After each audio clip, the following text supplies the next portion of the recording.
What really happened with your host, Mike Rivero. The history the government hopes you'll never learn. Here is your host, Michael Rivero. And aloha, America. Welcome to our show today. It is Wednesday, October 3rd, 2018, middle of the weekday, hump day, starting that long, slow glide down to Pauhana Friday and the coming weekend here. So the phone lines are open, 800-313-9443. Sam is sitting in the control room today, filling in for Mike. And let's just get right on into it, to the Kavanaugh Carnival, if you will. And by the way, yes, we did get our test alert for the nationwide presidential alert system to warn us of incoming ballistic missiles or war or pandemic, or just to give Donald Trump another way to get information to us without having to go through the corporate media. So that was all done with. Looking at what's going on, though, over at the Senate Judiciary Committee, and the Democrats are still fighting tooth and nail. And they're still trying to find some way to stop this from moving forward. But this whole case against Kavanaugh is collapsing.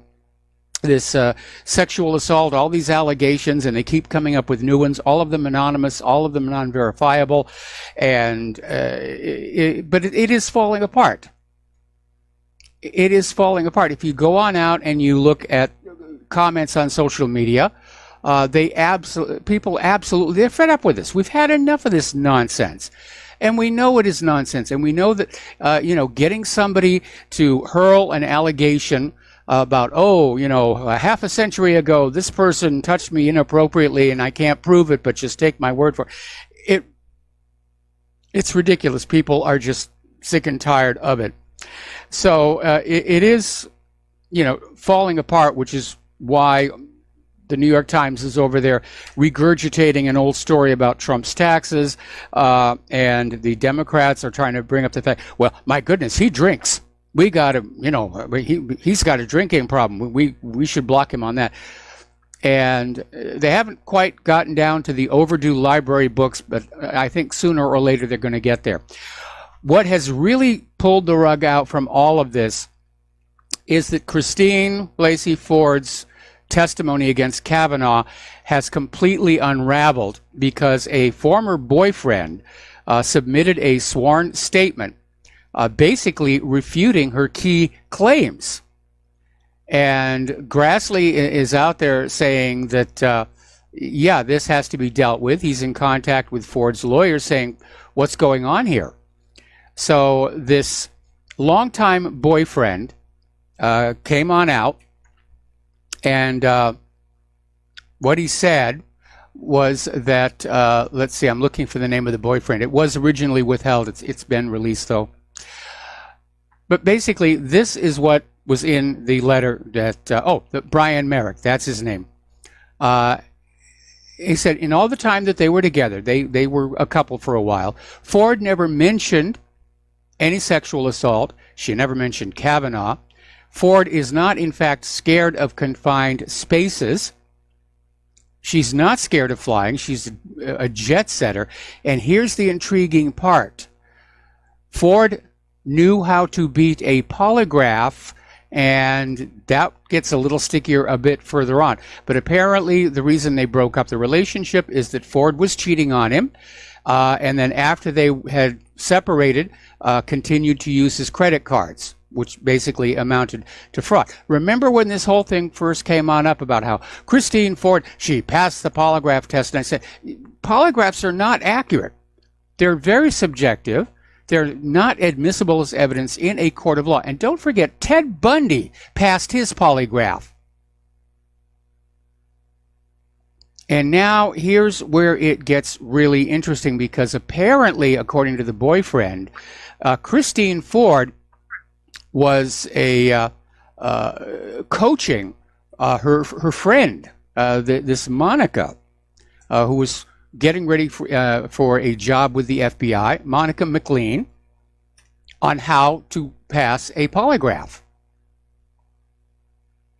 Now, she testified. Ford testified under oath. She's never given tips on someone how to beat a polygraph. So we now know Ford has lied under oath. All right, let's take a phone call. George in Texas, aloha. Welcome to the show. What's on your mind? Yeehaw, Mike. How you doing? Doing fine. Well, you know the thing is about this emergency alert system? You know, Mike, I remember before this digital TV stuff came out, you know, pretty much you had the emergency broadcast system, but, you know, it's more like laid dormant, and pretty much the TV networks took care of everything. I mean, there was an Amber Alert, they would split the screen on the TV and, you know, and allow the program to go on. Ever since they did the digital TV, it's like the emergency broadcast system comes on. It makes the big loud noise, interrupts your programming. I mean, very unnecessary with the scroll on the bottom of the screen with a message, and, you know, and now we got this emergency alert system, and I just think this is going to turn the president into a cult of personality. You know, there was actually a lawsuit filed against this test and against the system itself in New York by people who are saying they're concerned that this is just going to be used for propaganda, that this system will be used to try and spook us all into, you know, going a direction without taking the time to think about it. And the timing of this system being set up and tested relative to our concerns about a coming false flag may not be coincidental. Exactly. And, well, I've been hearing like a lot of rumors that mass arrest to 50,000, you know, all that stuff, and, you know, and military tribunals. And, you know, I've been sort of like arguing against tribunals because you want to know why? They lack due process, especially if you're going to try civilians. I don't care if they're traitors or not. You know, they still are entitled to due process. I don't care what courtroom they're into. I agree with you. And if you look at the history of the Nuremberg trials, I mean, there were forced confessions, and basically they were saying, we're going to get you for World War II. We're going to make it look like it's all legal and official, but it isn't. You know, just get used to the fact that we're going to be hanging most of you. Because I know in the Kavanaugh hearings, they had one of the questions was, you know, civilians collaborating with the foreign power, they don't fall under civilian law, they fall under military. And, you know, that's so like highly questionable because, you know, in a military tribunal, you can't bring your own witnesses on your behalf. And I don't really think you could hire a civilian lawyer to give you a vigorous defense. To bring, you know, what I mean? You know, I've been hearing this story about how there are all these unsealed indictments and there are going to be mass arrests and there's going to be this and that. I think it's fake news. I think it's a rumor that was started to get us all to sit on our rear ends and say, okay, help is coming. We don't need to do anything today. And I kind of reject that. Anything else, George? Well, you know, another good thing I kind of noticed, the Republican Party in Texas is starting to, starting to get the message, because now they're offering, they want poll watchers, and they're running classes. This is all the Republican Party county, Harris County, I think Brazoria County, and a bunch of others, classes on preserving election integrity. Good. I mean, they want to go out and follow buses now. I'm glad somebody's doing something about that problem because, I mean, the Democrats are in a panic right now, and if they can't win the Congress, they are certainly going to try and steal it. If they can't win fair, cheat. Yes. That's their motto. Well, thank you, Mike. All right, thanks an awful lot. We're going to do a shout-out to our on-air affiliates rejoining the network, and we're going to go to Dustin in New Jersey. Aloha, Dustin. Welcome to the show. What's on your mind? Yeah, Mike, the problem with Texas also, some of those counties are passing those school laws in school where you can't criticize Israel. So, you know, Texas is like wishy-washy to me on certain things, you know, like South Carolina, you know, unfortunately, you know.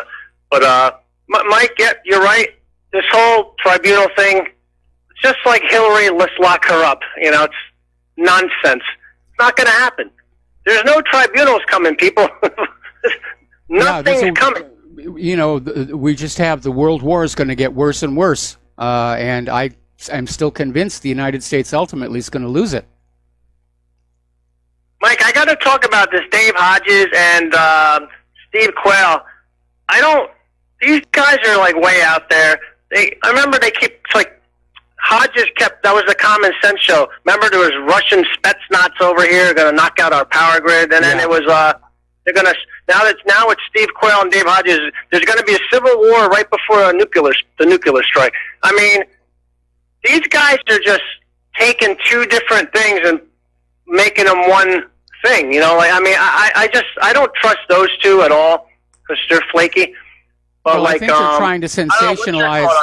I think they're trying to sensationalize their presentation in the hope that it's going to build their audience. And yeah, it can work. That's why the tabloids are so successful, as opposed to media that is just trying to report the news, you know, without embellishment.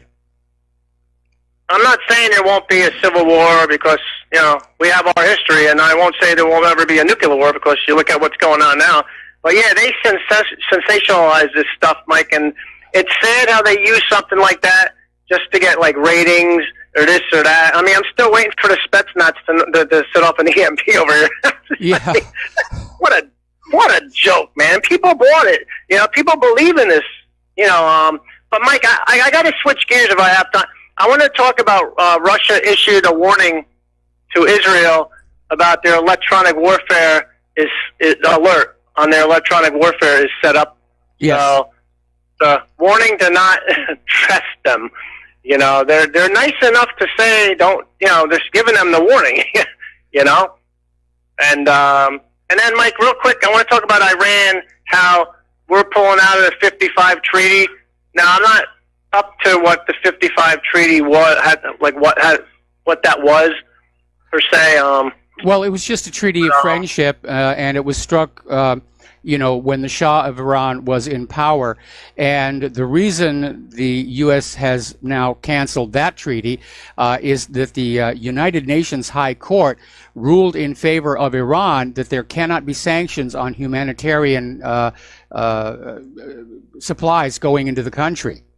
And so Pompeo threw a tantrum and pulled out of the treaty, or Trump threw a tantrum and pulled out of the treaty. Yeah, like I go back to keep saying about Trump. Nope, don't like him no more. Thanks, Mike. Have a good show. All right, thanks an awful lot. We're going to let you go. Getting on back to the news here for the Kavanaugh Carnival, as it were. One of the things that's really puzzling is Christine Ford.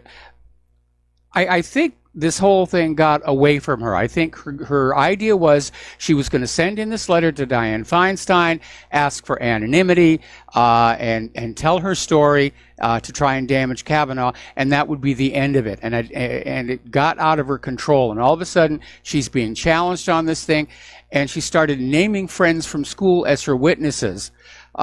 None of whom have corroborated any of the things that she's claimed. And one of the friends that were named, Leyland Kaiser, was completely blindsided. Ford didn't even give her a heads up. This was going to be coming down, the pike there. And she was interviewed in Daily Mail TV and said this woman was just absolutely left reeling when all of a sudden she wakes up one morning and her name is everywhere, all over the media, and apparently it was a bit of a shock, and I can imagine it would be a bit of a shock here. All right, let's take another phone call. Joe in Tennessee, aloha. Welcome to the show. What's on your mind? Hi, Mike. This whole Kavanaugh thing, I know people think it's like another Sandra Levy or whatever, but I think it's actually one of the best red-pilling stories that I've seen in a while, and that's why I'm enjoying it. I think that the Republicans, if they were smart, would delay it another week or another 2 weeks, because in the next 2 weeks, her story, the more you analyze it, is going to fall apart more and more and more, and it's going to discredit all her defenders and all the Democrats. It's going to validate the president. It's also going to continue to alienate the people that the Democrats stupidly continue to alienate even after what they learned with Trump. Yep. The white, Catholic, middle class, Reagan Democrats. I mean, they are really gaining absolutely nothing from this at all politically. They already have the radical feminist vote. Yeah. That's not going to improve with, I mean, that's already locked. They are even alienating black people, if you ask me. The black males, black men, I should say, are probably, I guarantee you they see the witch hunt in this. They don't like this any more than white males. No, they don't. The Democrats have alienated all men. With this, we presume you're guilty of sexual assault, and our accusation is all the proof that we need. But I disagree with delaying this. I think this needs to get wrapped up and put away because, first of all, it's making us look really bad to the rest of the world. Second of all, we're 5 weeks away from the midterm elections. And I'm sure that members of the Senate, need to be working on their campaigns and not get distracted by this stuff anymore. But this has been a complete and abject failure, and I can understand the panic for the Democrats, not just the fact that Kavanaugh is likely to be confirmed now, but the fact that just 5 weeks away from the midterm, their public image is not looking very good at all. And you're absolutely right. All men of any color are going to be looking at this revival of the 1990s male bash feminism with a great deal of distaste. Anybody who's old enough to remember what was going on back then realizes how bad men were being treated. And who wants to vote for a party that's pushing that agenda again? Well, also, I would guarantee that 90% of the women that voted for Trump aren't going along with this radical feminist witch hunt. So in that regard, if they thought that they were going to get Trump voting women to go along with this charade, I think they're a lot smarter than the average brainwashed lefty that comes out of the colleges these days. It's really a shame, though. I mean, I'm a union guy, and it's a shame to see the Democratic Party being hijacked by these radical leftists. Yes. My buddy, union official, and years ago they started coming in there and telling him about gay rights and abortion rights. And he says, well, I just want to get better wages for my guys. And they're like, oh, no, we want you to stress this. And these radical crazies have destroyed or are in the process. You're witnessing the destruction of a great party, and it's sad. It's really sad to see. Well, they did it to themselves. That's all I can say. And but I would like to see this over and done with this week because we've got other things that we all need to be looking at, like Syria and Iran and Russia, all these war zones, which corporate media is just not covering right now. And I'm very, very concerned that they're going to try and basically surprise us with a new war. And it may happen right after the midterm elections. So anyway, thank you for the call, Joe. We're going to let you go and get on back to the news because I got a lot of stuff to get through here. Okay, so we're talking about the performance of these accusers of Kavanaugh, and apparently Swetnick was giving an interview on NBC Monday night where she walked back. She backpedaled from what was in her sworn statement and basically came back and said that she saw Kavanaugh near the punch, but didn't actually see him or Mark Judge pour anything in there. And at one point, she called him Mark Kavanaugh. So, I mean, she doesn't even have his name straight here. Alan Dershowitz is out there saying if Julie Swetnick lied, she should be tried for perjury and sent to prison. Ditto the same thing for Christine Ford. And don't worry, Christine, we'll make sure that your jail cell has 2 front doors on it, so you'll feel comfortable. Now, Donald Trump basically came on out and reminded everybody of how the Democrats tried this with him back in 2016, that women were being approached and being offered rather substantial sums of money to come forward and say, Trump did this, Trump did that, and it was horrible, my life was ruined. Apparently, one of the women who was solicited to do this went public. She turned down $750,000 and said, no, my honor and integrity has a much, much higher price tag than that. All right, we're going to take a break for commercials. We're going to be right back with more about this whole Kavanaugh circus after these few words. And aloha, America. Welcome back to our show here. And yes, once again, we are standing here with our hands outstretched saying, please help us. Help us pay our bills. Help us replace worn-out equipment. Help us buy, some kibble for our control room technicians. And the address to donate, if you wish to send a check, money order, or if you prefer anonymity cash, is Republic Broadcasting Network, 2251 Double Creek Drive, number 302, Round Rock, Texas, 78664. The phone number where you can call on in to make a debit or credit card donation or pledge to be a recurring subscriber is 800-724-2719, extension 1. And don't forget that Front Sight Firearms Academy training promotion is back on from now through the end of the year, and it's a really, really good deal. If I lived in the western part of the U.S., I'd go for it myself. And of course, if you want to donate to whatreallyhappened.com, you can do that on the front page of my website. And it's all needed and it's all welcome. And if you look at the vast sums of money that are being spent by people like George Soros to lie to you, you understand how little it is we're asking from you to tell you the truth. So you might want to keep that in mind. Alrighty, so getting on back to the news here. Contrary to earlier expectations, the FBI is wrapping up their new, latest, greatest, number 7 investigation into Kavanaugh today.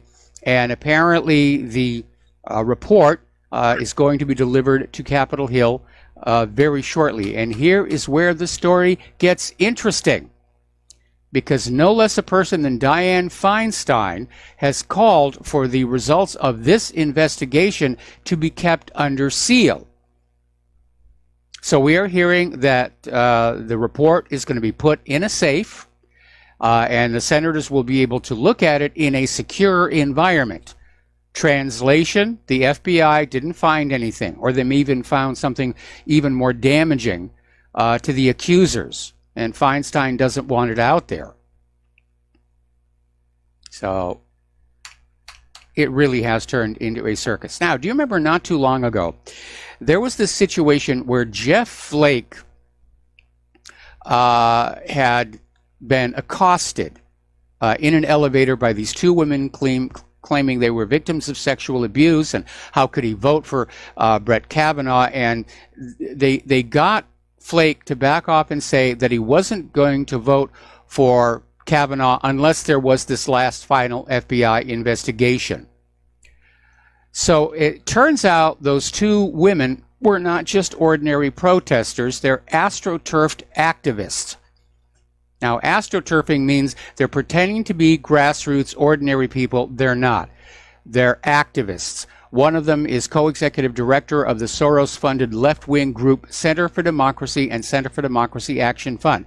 The women's names are Maria Gallagher and Anna Maria Archila. And basically, Jeff Flake got played. The GOP got played. They got suckered. And here is where it gets even better. Alexandria Ocasio-Cortez has accidentally let slip that Anna Maria Archila is an illegal alien, not even supposed to be in the country. Then we have the other friend, Monica McLean, the person that Ford's ex-boyfriend said that Ford coached on how to pass a polygraph examination.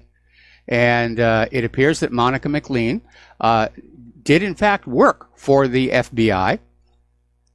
And that raises a legal problem for Monica.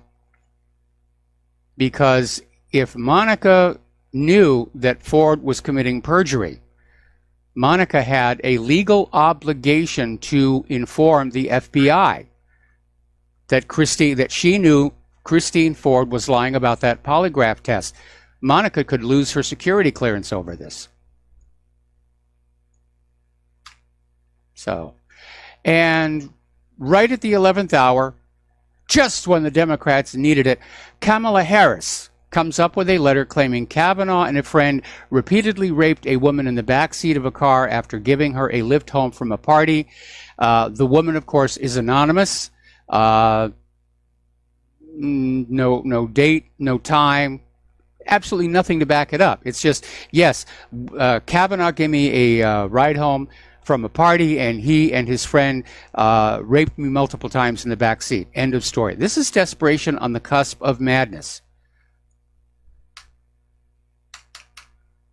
if that had really happened, wouldn't this girl have, like, called the police, told her parents or something? I mean, this feminist Get Kavanaugh agenda is creating an image of women who can be raped with impunity because they'll never tell. They'll never call the police. They'll never tell anybody about it. It'll be 30, 40 years down the road when you're being nominated for a Supreme Court seat that all of a sudden they'll say, yes, it happened. Absolutely. All right, we're going to take another break for commercials, and we'll be right back. And aloha, America. Welcome back to the show here. And as I mentioned at the top of the program, this whole sexual assault fiasco is falling apart. The wheels have come off of it. And so now the Democrats, they're desperate. They brought up this issue where Kavanaugh was spoken to by police in a bar fight where apparently he threw some ice at somebody. You know, like, wow, there's a career wrecker. And now, of course, they're talking about his drinking. And it is no secret that many politicians drink. In fact, remember at the State of the Union when Ruth Bader Ginsburg fell asleep? She's admitted she was drunk. So it goes with the job. But everybody's still out there hurling accusations, and Adam Schiff was out there just screaming. For 2 years we've seen how the flaw of this deeply unethical man in the Oval Office has infected the whole of government. But watching the audience laugh at Trump's ridicule of a sexual assault survivor, we see the damage runs much deeper and debases our public discourse. So now they're attacking Donald Trump because he got up there and basically laid out Ford's entire case. You assaulted me. Oh, where did it happen? I don't remember. When did it happen? I don't remember. Did you report it to the police? I don't remember. All she remembers is she had a beer here. But there was a rebuttal to Adam Schiff that came out of Your Perception Is Not Reality that Schiff has to be kidding. The whole Democratic Party is flawed, and what they did to Judge Kavanaugh is anything but ethical. They tried to ruin the man's life for no other reason than political gain. And that's exactly what was going on. And I hope all of America is paying attention to that because it will impact the elections. I'm already seeing stories on the corporate media about how this might have an impact on the midterm elections in 5 weeks. And the Democrats were kind of counting on the women who voted for Trump in 2016 to not bother going to the polls in November. This whole display may in fact have motivated the Republicans to get on out there. And so we'll see. In fact, I saw 2 polls where Democrats are starting to slide versus the Republicans. All right, we're going to take a phone call from James in North Carolina. Aloha, James. Welcome to the show. What's on your mind? Oh, yeah, Mike, how you doing? This proposal from Senator Feinstein to keep the results of the FBI investigation, to keep it sealed, I'm assuming they're going to have that put in the sub-basement of the Capitol, and you can't carry any recording equipment, and you have to go into the room naked. Ooh, that's a terrible image. That's a terrible image. But it's one thing I keep wondering about, and I just can't believe how it is that the Democrats manage to get more of their agenda accomplished as a minority than the Republicans do as a majority. I mean, it seems like over and over again that whenever the Democrats run up against any kind of resistance, they double down and just come back at you twice as hard. Whereas the Republicans, the first thing they do is try and find some place to run and hide. Well, I wouldn't describe it as that. I think what the Republicans' leadership understood is that this whole confirmation fiasco was going to make the Democrats look bad. And I think it was a conscious decision to take the high road, to not be combative, to basically go along with the Democrats as much as possible, because everybody's been watching this confirmation circus, and the Republicans are coming out of it, looking like they're still politicians that understand the rules, and the Democrats have come out of it looking like hysterical, screaming memes that are willing to lie and destroy men's lives just for political gain. Well, I mean, I understand that that strategy, but it just seems to me that the Republicans just don't have a stomach for a fight when they need to put up one. It seems like Lindsey Graham is the only Republican I've seen that's shown any stones in the hearings, and you see what they're now doing to him. Yes, with these slurs about his being a closeted gay. What's really ironic, of course, is the Democrats are supposed to be the party, that it supports LGBT, and yet when somebody does something they don't like, oh, he's a closet gay, we got to get him out of the closet.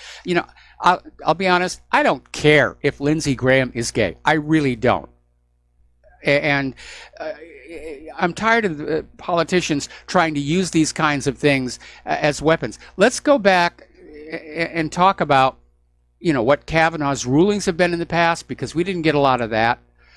But I want this thing to just be over, and it has degenerated into a circus, and I think the Republicans deliberately gave the Democrats enough rope to hang themselves in the eyes of the public. The optics on this thing have been terrible, and I got a couple of stories coming up about that.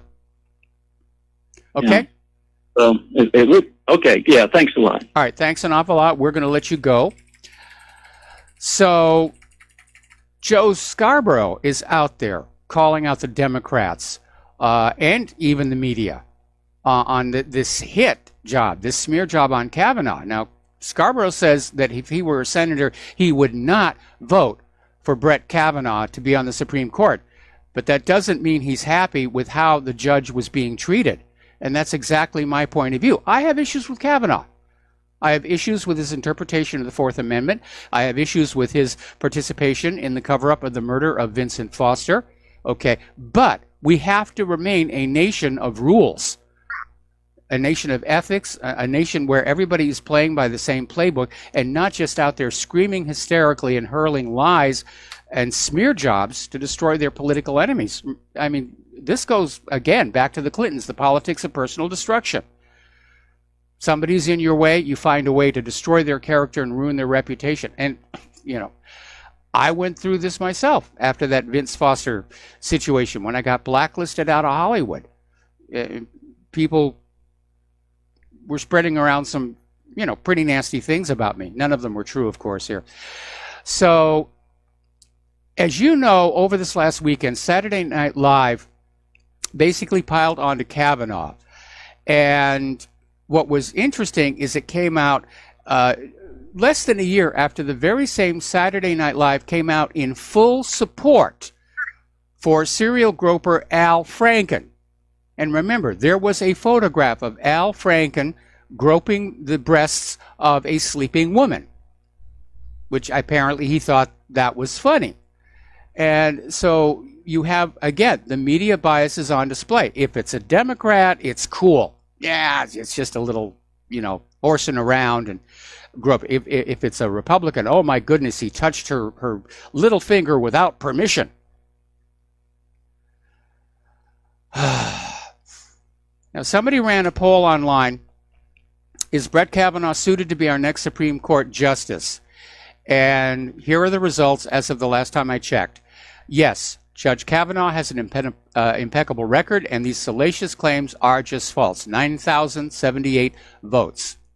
No, there are serious and credible accusations being made against Judge Kavanaugh. He should not be allowed to be on the Supreme Court. That one got only 613 votes. Then there was the third category of not sure. There are serious accusations, but based on witness corroboration, they could be false. That got 235 votes. So the public didn't buy this. The public didn't buy this. And again, people who are close to my AGE, remember, they went through the same thing with Clarence Thomas. They tried to do it in Trump in 2016. And the sides are just polarizing. It's getting more polarized every single day. The other day we were talking about this associate professor of security studies over at Georgetown University, Dr. Carol Christine Fair. And she tweeted on out, look at this chorus of entitled white men justifying a serial rapist's arrogated entitlement. All of them deserve miserable deaths while feminists laugh as they take their last gasps. Bonus, we castrate their corpses and feed them to the swine. Yes, end quote. Now that's a pretty shocking tweet. And in an age where institutions very often take umbrage for people's social media posts outside their official duties, you would have thought Georgetown University might want to step on in and say that was not an appropriate thing to do. Nope. Georgetown University is backing this lady 100%. Okay. What's going on here? It goes beyond the accusations. It's psychological terrorism. And by throwing all these accusations, even if they turn out to be false, it's going to sever associations that Kavanaugh has had for a lot of years. People are not going to want to be seen with him because they're going to get tarnished by that smear, even though it was proven false. It's part of the herd instinct, I guess. And again, I went through that after my blacklisting following the murder of Vince Foster. People I'd known in the business for years refused to talk to me, would cross the street to just not be seen with me. It's amazing. Story coming out of oons.com, and more people are realizing that in their quest to get Brett Kavanaugh, the Democrats have in fact revived the 1990s militant feminist, male bash, all men are rapists playbook, if you will. And white heterosexual males, we're being renditioned to the punishment hole.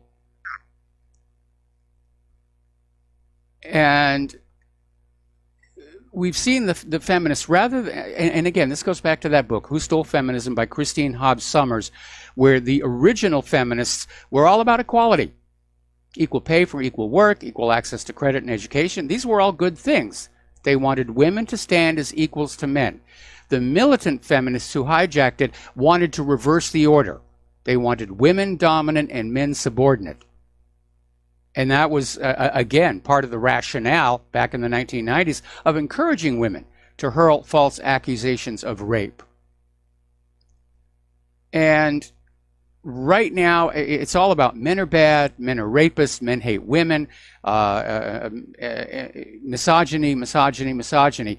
And feminists seem to love misogyny because without it, their lives would be completely bleak and devoid of any meaning. It's like I was saying about the liberals the other day. They're not offended. They're looking for things to be offended by. Because without something to be offended by, they don't have anything. Their entire identity, their self-image is built around being offended and out there screaming for social justice and for men to use the women's ladies' room here. Now, there's going to be a backlash. We saw that in the 1990s. We saw with the collapse of the rape hysteria that real rape victims were often ignored by police departments who'd been sued for previous false arrests. And there's this other article over in the American Thinker which is predicting the backlash from what we just saw in Washington, D.C. There's going to be a backlash against men interacting with women. And so there's this article that came on out and it said, why hire a woman where, at any moment they can come up with an accusation with no proof required and destroy you? Why would you interact with a woman in a professional setting without lots and lots of witnesses? And that makes it more trouble than it's really worth. The genders are going to be split apart by this. And some of it gets really silly. I mean, there was an article that came out of the Washington Post saying that consent had to be, very specific and explicit. That if it wasn't absolutely, rock hard and clear that the woman was saying yes, that it wasn't really consent. And again, back in the 1990s, there was this attitude that if a woman consented to have sex with a man and woke up the next day with regrets, that could be reconstructed as sexual assault. We're all the way back there. All the progress that was made since the 1990s has been destroyed.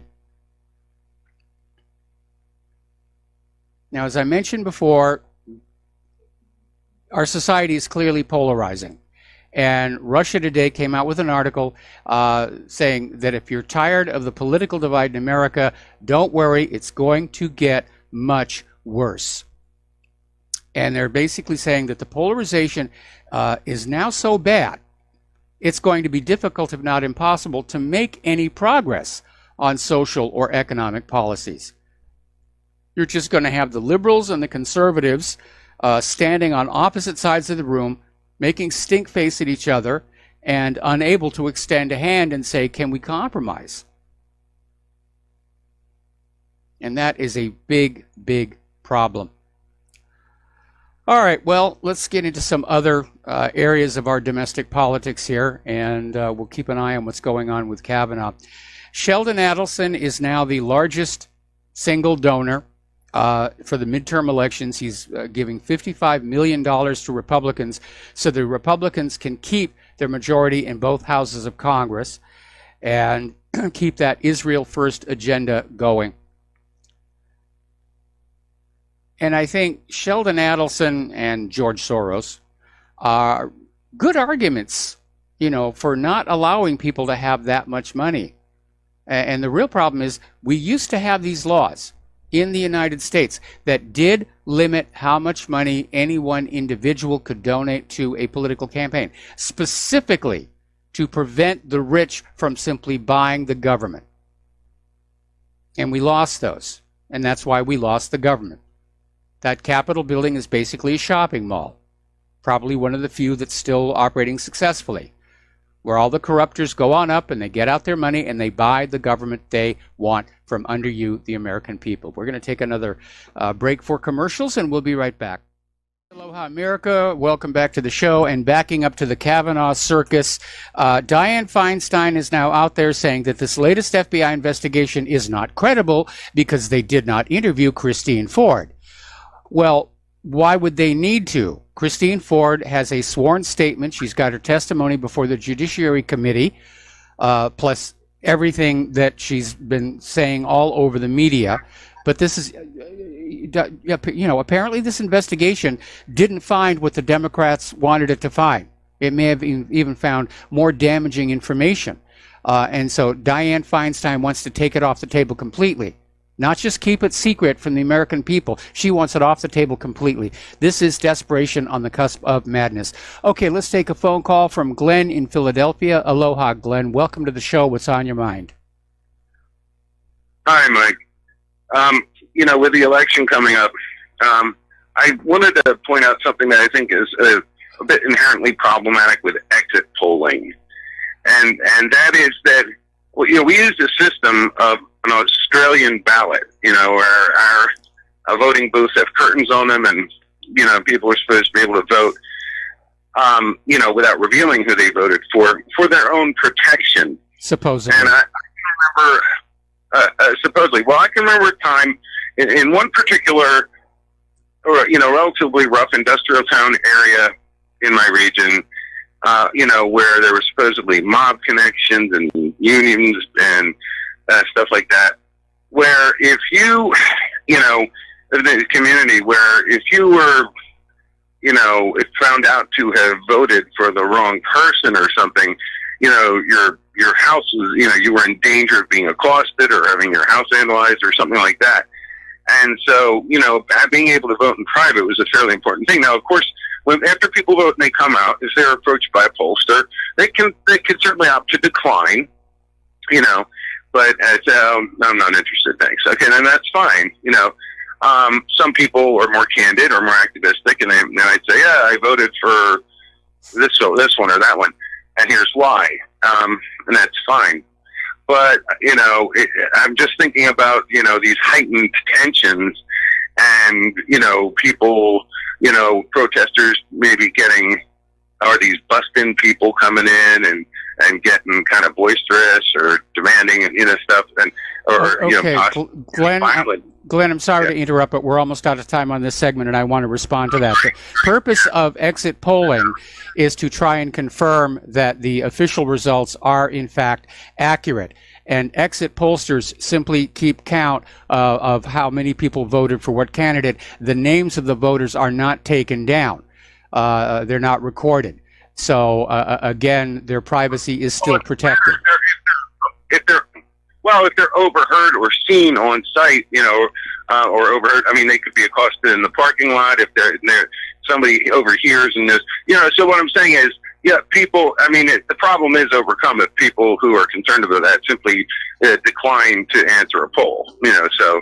Yeah, but you do have that right here, but we need to keep the exit polling because we need every safety check we have on these elections, especially in a country with elections as crooked as we have here in the United States of America. Okay? Yes. All right, so we got to let you go, got to take a break for station identification, and we'll be back with hour number 2. And aloha, America. Welcome back to our show. Hour number 2. The phone lines are open, 800-313-9443. We are almost 2 years on from the 2016 elections, and Hillary Clinton is still bitter. She's still going off about it. She's supposed to be out there campaigning for the Democrats. Bill Clinton's out there also campaigning for the Democrats. Trump is out there campaigning for the Republicans. But apparently over at the Atlantic Festival, she went on a rant about how it was Russians that did it, the Russian campaign, and WikiLeaks was the cutout for the stolen information that Russia stole from our servers, which we know that part is definitely a lie. Then she rants about Cambridge Analytica and how Trump certainly altered the outcome in enough places where she can say what happened. So she's still bitter.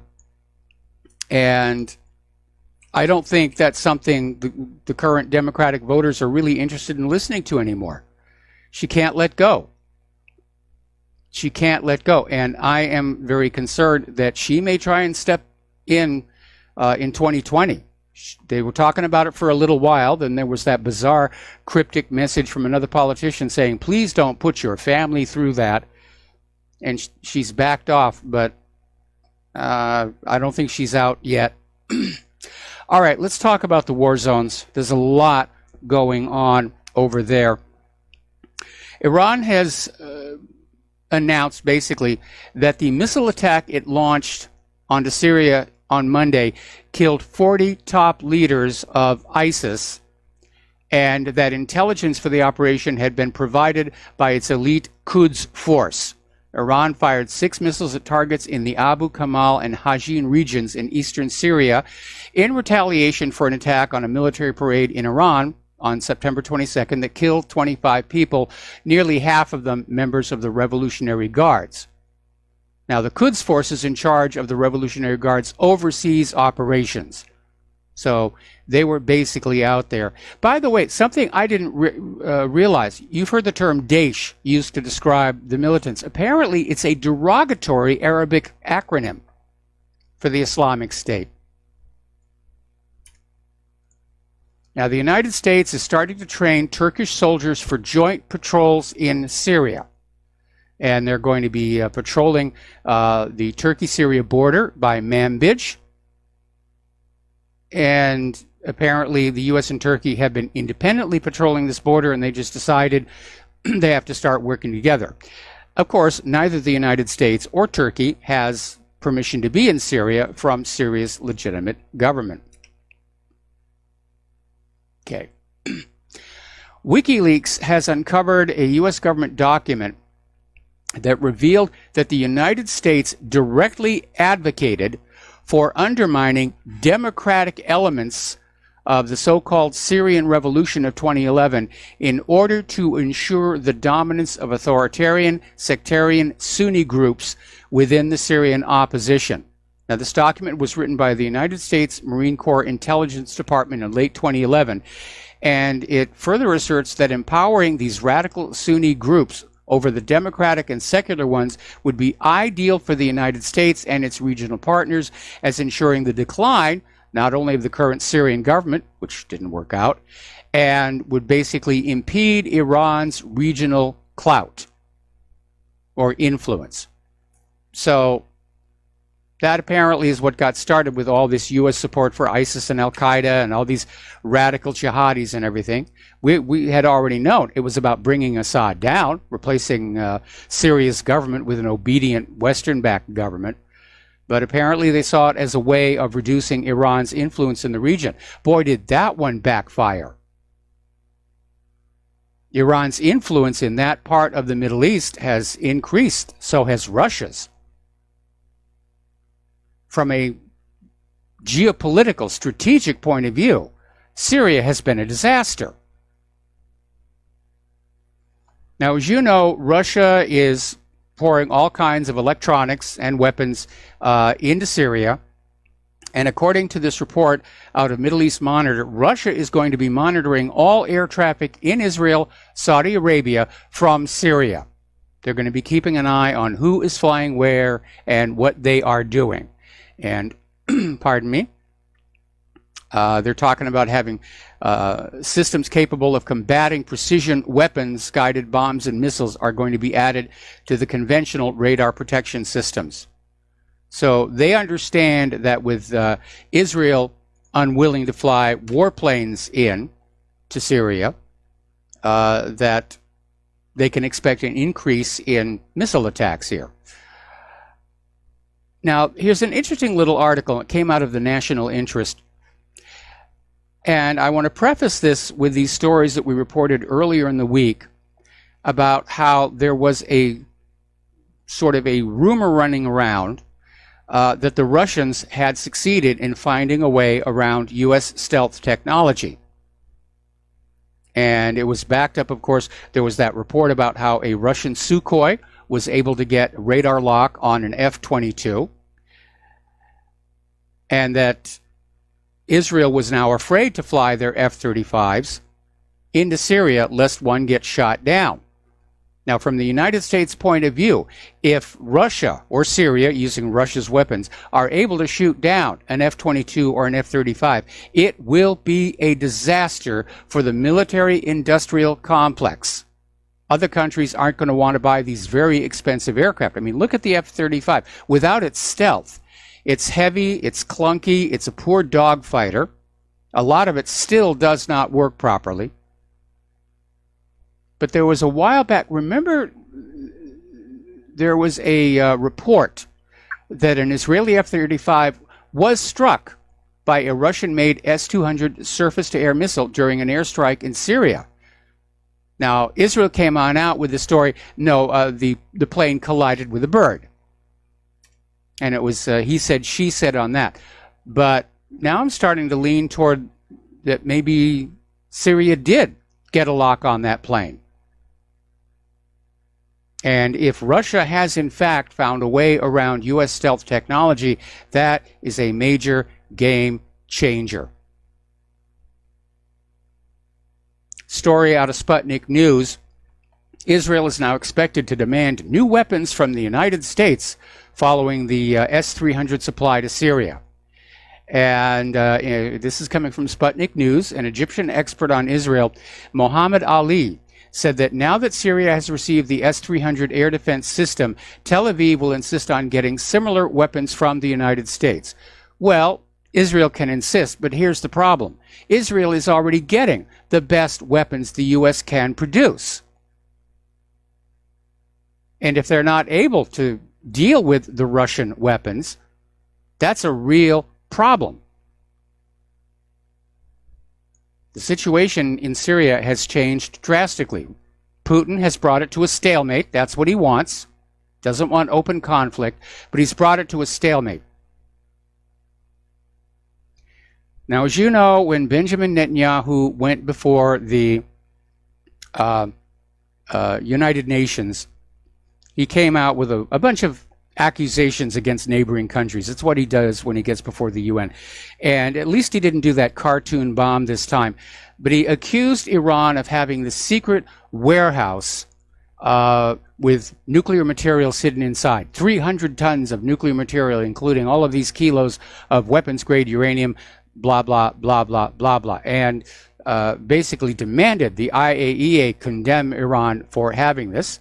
And the IAEA is saying, we have no basis to know that this is true. We're not going to take the claims at face value. And here is where it gets really good. Iranian media went on out to the buildings that were seen in Netanyahu's photograph. And one of them turned out to be a carpet cleaning company. And they have these trucks that are driving in and out with these very long rolls of carpeting.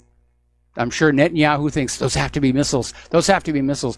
And the other one is a scrap metal storage yard for recycling. And there were no guards around. There was no security. None of the heavy locks that you would and fences you would expect to see around a secret atomic warehouse. So once again, he's out there crying wolf, wolf, wolf, wolf, or nuclear duck. All right, let's take a phone call from Matt in Florida. Aloha. Welcome to the show. What's on your mind? Hey, Mike, how you doing? I just want to know if you heard the story about the U.S. is deploying more so-called advisors to Syria. I hadn't heard that yet, but I'm not surprised. Yeah, I just saw it pop up. They're deploying more advisors to Syria. And also that Israel said they're going to deploy tactics that's never been seen before to defeat the S-300 missile defense system.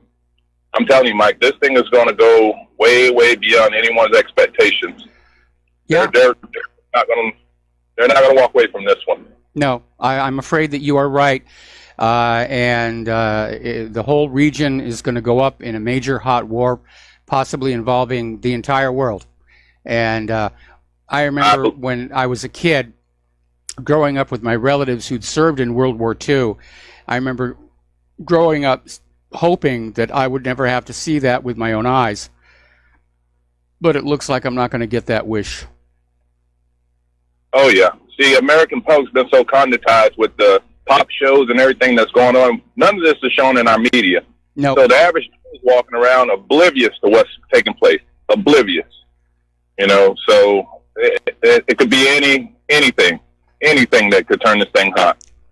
And also, I don't mean to back up, but on the Brett Kavanaugh story, it really touches home with me. You know, this is something I never told anyone. I was once accused of rape falsely. I was dragged into a police station, stuffed and cuffed and questioned, and turned out the allegation was completely false. The situation was consensual, and the young lady was caught in a bad position. Her husband had put cameras in the house. So the first thing she could think of was the claim rape. And I was caught to the wrong. I mean, I was cuffed, stuffed, and they were ready to haul me in. My story was, it was a laughing stock until I showed text messages. And the officer told me the deal was done. You know, my story was not to be believed, and I was just there for, you know, the walk the line. You know, they were just going to talk to me, and they already had the charges booked and everything. So I really feel for Brett Kavanaugh and what him and his family's going through, and it's a shame, you know, what's going on in this country and the things they will stoop to. Well, I got to tell you, with if we are in fact returning back to this climate of a woman can just decide to scream rape at a man and ruin his life, I think I'm going to open up a sex robot franchise because there are going to be a lot of men who just aren't going to want to deal with women anymore, and who can blame them? You're not kidding. After that situation, I was terrified to go with any interactions with another woman for months. Yeah. You know, it was horrible. I was not to be believed. I was a criminal. I was the worst thing walking, you know, and they had me handcuffed to a table, and my world was spinning out of control. I cannot believe what was being accused, you know. And, you know, but that's it. That's all I have for you. You have a good one. Well, thanks an awful lot, Matt. We're going to let you go. And what is really interesting here is how women like that, in order to avoid their own personal embarrassment, are perfectly willing to send, you know, men to prison. There was one story, again, back in the 1990s, and I'm not going to mention names because probably they've gotten on with their lives and we don't need to embarrass them. But there was this girl who was having sex with her boyfriend, and her mother spotted some telltale signs in the laundry, while doing the laundry, in the underwear, and confronted the daughter, and the daughter said, "Oh, I was raped, because she didn't want to admit she was having sex with her boyfriend. And they just walked on out, and she just picked a random guy, and he got to go to jail. And he would probably still be in jail, but some years later, the girl became a Christian and admitted the whole thing. But again, how vicious do you have to be to just throw another human being's life into disarray to save yourself embarrassment? What does that say about our culture? All right, getting on back to the war zones here. The United Nations top court has ordered the United States to lift sanctions on humanitarian goods to Iran. And as you know, the United States has been saying lately that, frankly, they don't feel the United Nations court should have any jurisdiction over the U.S. And the U.S. government promptly threw a tantrum by terminating a 1955 treaty of amity with Iran.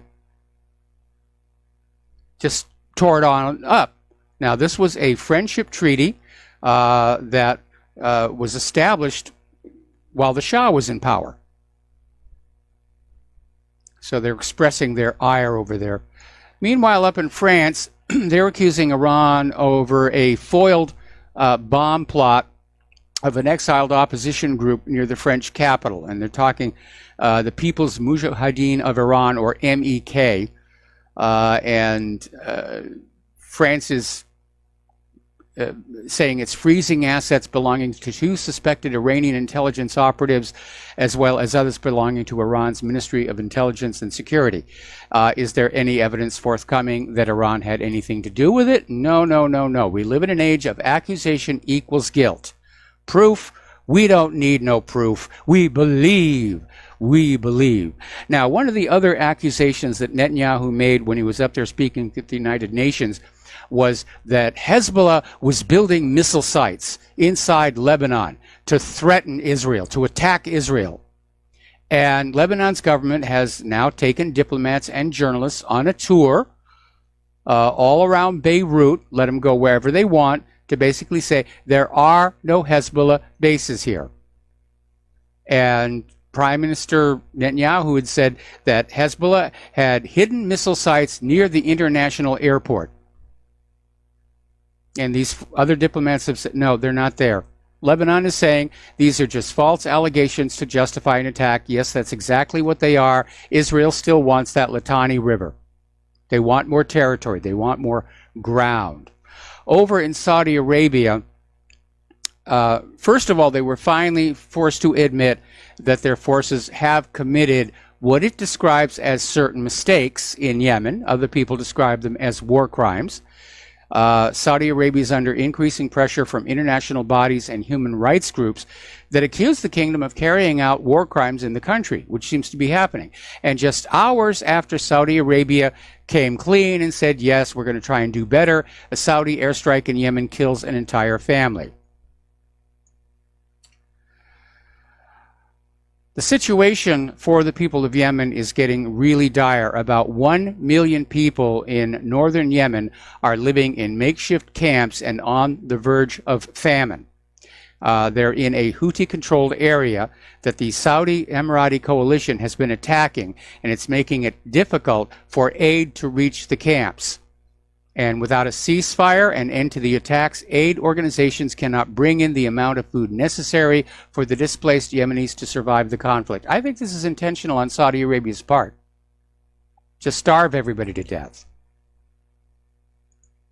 And again, all of this is an argument that goes back to regime change.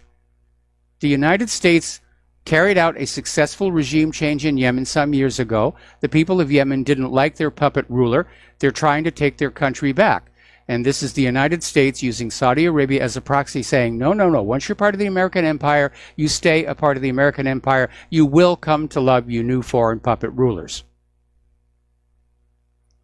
Up in Afghanistan, there's a retired Army major who's talking about the growing problem with insider attacks on our troops, where American service people inside Afghanistan are being shot and killed by people who are supposed to be on the same side that we are. So we're going to take another break for commercials, and we'll be right back. And aloha, America. Welcome back to our show. We're going to take a quick phone call from Jeff in Ohio. Aloha, Jeff. Welcome to the show. What's on your mind? Hey, good afternoon, Mike. Real quick with the diversion of all this Kavanaugh and stuff going on, I just wanted to jump back about 3 weeks ago when our president of the United States wanted to redact and let the FISA warrants come out, and we haven't heard a thing about it since. No, we haven't. I mean, this Kavanaugh thing has been, heaven sent to the Robert Mueller investigation, because they've come up with absolutely nothing. They have no more evidence of wrongdoing than the Kavanaugh accusers do. But now they've fallen off the public's radar. Of course, once Kavanaugh is done with the confirmation process, we're certainly going to put it back out there again, because it is an issue that needs to be dealt with. Right. And I just researched it to go back to when he did make that statement that he demanded for this to be full disclosure, and that was on September the 17th. It seems like a year ago to me, yeah. As much as that, how much fast the news is moving. And I just wonder if, is Rosenstein have anything to do with releasing those, or is that with the DOJ?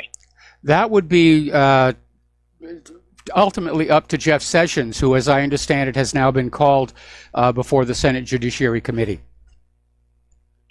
Great. That'll be put on the back burner. We'll probably never hear anything else about it. I'm getting used to this. I'm starting to figure it out. Nothing's getting done, but it's just it escaped my mind for a little bit, and I just got tired of seeing this be pushed down our throat, and everything else has been dropped aside.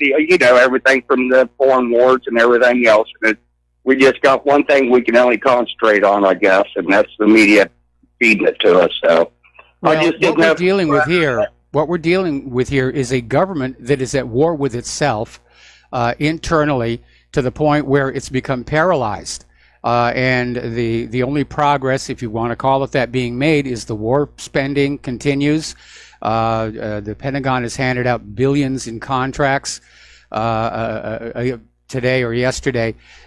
So the war machine continues, and everything else is grinding to a halt. And whether this is the beginning of the dissolution of our federal government, I think that would be a good thing, to be very honest. Right. Oh, I do too. I think I hope I don't offend anybody, but Washington needs an enema. And yes. I just wonder, back 100 years ago or 150 years ago, if we'd had the internet and the access of knowing what our officials are doing as we do today, if we would be in the same situation, almost holding people accountable. Well, we have to be able to stand up and hold them accountable. And right now, the way the system is set up is the government investigates itself and holds themselves accountable, which means it never really happens. The only accountability happens when there's an election, and those are horribly compromised. I am hoping that in 5 weeks, there is going to be a red wave of outrage and disgust over what has been seen on TV these last couple of weeks. I'm wearing red. I'm wearing red, buddy. when I go vote. But yeah, I'm just curious because I appreciate you guys, all of you guys on the radio talking, but it is getting almost to like beating a dead horse. But you guys are the only ones that are really out there, tip of the spear, taking the fight to them. Yes. By us having the knowledge of what's going on because we've had the wool over our eyes. So just appreciate it. Keep up the good work. All right, thanks an awful lot. We're going to let you go.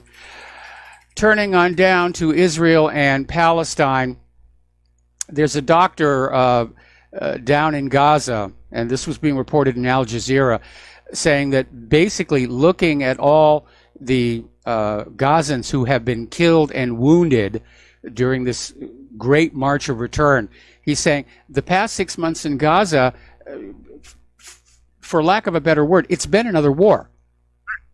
And there's all this human suffering and devastation, and it's only increasing. And I think an illustration of that is that Israeli forces rather, shot and killed a 78-year-old Palestinian in the Gaza Strip. And this was Ahmed Nasser al-Arouki, and he was shot and killed with 2 live bullets fired by Israeli forces. And here's where it gets interesting. He was shot in the back. This guy was a farmer, 78-year-old farmer, and he just got gunned down. Now, there's another issue that is building up. As you know, there was a Gaza Freedom Flotilla that was intercepted a while back, and it was carrying medical supplies for the people of Gaza. And it was 114 boxes of supplies like gauze and sutures, both of which are needed to deal with the grievous injuries being inflicted on the people of Gaza by the IDF. We're going to take another break for commercials. We're going to finish this story when we come on back. Aloha America, welcome back to our show here, and we're talking about the Gaza Freedom Flotilla, which 1 month ago was intercepted by Israel's naval forces, and the basically imprisoned and deported 34 persons back to their home countries. The boats were intended to be left there for Gaza fishermen, but the real issue here is the 114 boxes of medical supplies that are desperately needed by Gaza's hospitals to deal with the grievous injuries resulting from Israel simply firing at Gazans for protesting behind that fence. And Israel still has not done so, even though it is required by international law that humanitarian aid must be delivered.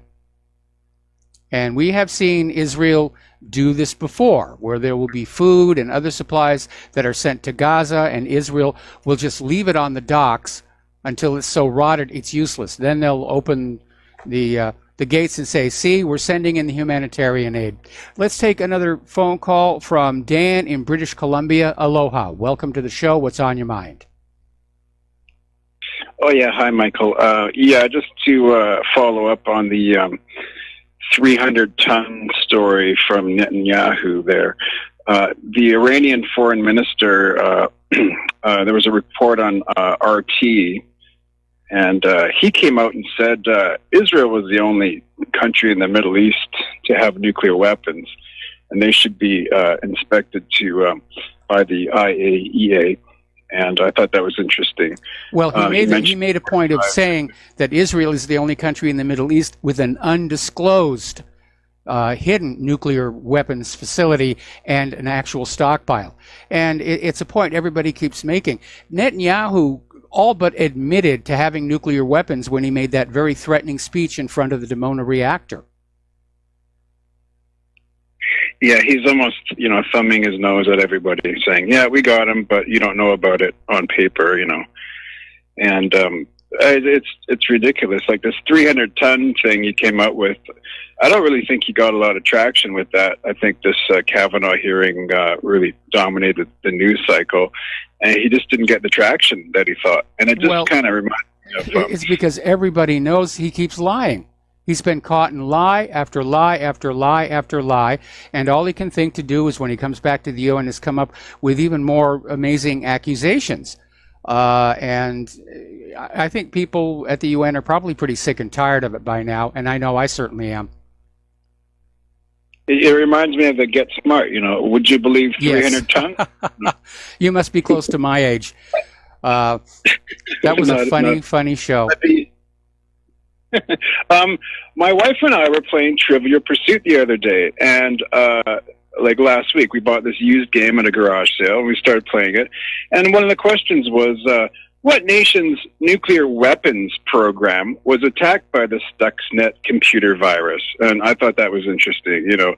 It looks like the Stuxnet thing was just for propaganda purposes, just to point the finger at No, actually, Iran. Stuxnet caused a tremendous amount of damage to Iran's centrifuges. But you need to understand that Iran, under the terms of the Nuclear Non-Proliferation Treaty, has a right recognized by the United States to build nuclear power stations and to manufacture the fuel rods for the same. And they were not enriching past the point that would be useful for a nuclear reactor, but Stuxnet was sent on in there, and it basically destroyed those centrifuges. Yeah, I think there was an old advertisement. I think you might have posted it on What Really Happened. It had a picture of the Shah of Iran, and it said, "Look who's into nuclear power." And because he was, if you're a U.S. puppet, you're allowed to have nuclear power, but if you're not, then you're the devil himself. So I'll let you get back to the show. All right. Well, thanks an awful lot. Yeah, I remember that ad. I think I still have it in my archive. When the Shah was there, they were using him to say, see, nuclear power is good. And I think they ran the ad at a time when there was a growing concern within the United States that nuclear power might not be entirely safe, which 3 Mile Island, Chernobyl, Fukushima, I think the point is made there. Getting on back to Gaza, 89% of the population of Gaza do not have access to safe drinking water. This is coming from the Palestinian Central Bureau of Statistics. And according to the report, only 11% of Palestinian families in Gaza have access to safe sources of drinking water. And apparently punitive measures imposed by the Palestinian Authority, President Abbas, on Gaza was cited as one of the main reasons leading to the dire situation in Gaza. It's so frustrating. It was not that long ago when the Palestinian Authority and Hamas seemed to be working together to make life in Palestine a lot better. Then all of a sudden Abbas says, no, Hamas has to go. Palestinian Authority will control the West Bank and the Gaza Strip. And it's gone downhill from there. In 2017, Abbas imposed a lot of measures on the Strip, trying to pressure the people to turn against Hamas. And some of the things he did were halving salaries of public employees, forcing thousands of employees to early retirement, and stopping payments for the supply of electricity to the Strip. This is supposed to be the Holy Land. And you look at all that is going on in there, and you have to wonder what's going on here. I get a lot of emails asking why I'm an atheist. This is the reason. Seeing all this suffering and all this pain, supposedly where Christianity began, and it just keeps getting worse and worse and worse.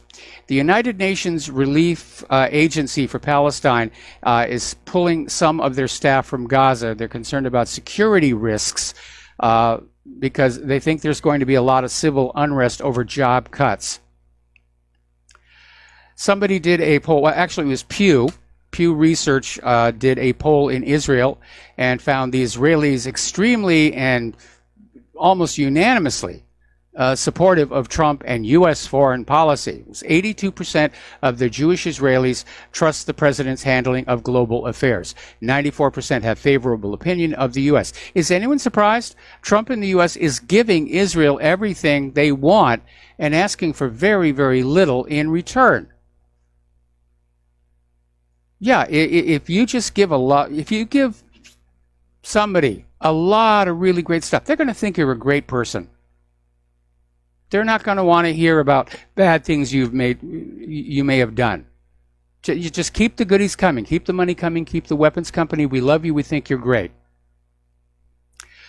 Now, there's a very alarming story that came out from the Middle East Monitor, and they're quoting a member of the Knesset, Moti Yogev, who came on out and said that Israel will now extend its sovereignty over the entire area between the Jordan River and the Mediterranean Sea.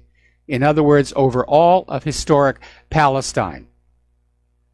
And this gentleman is part of the Jewish Home Party.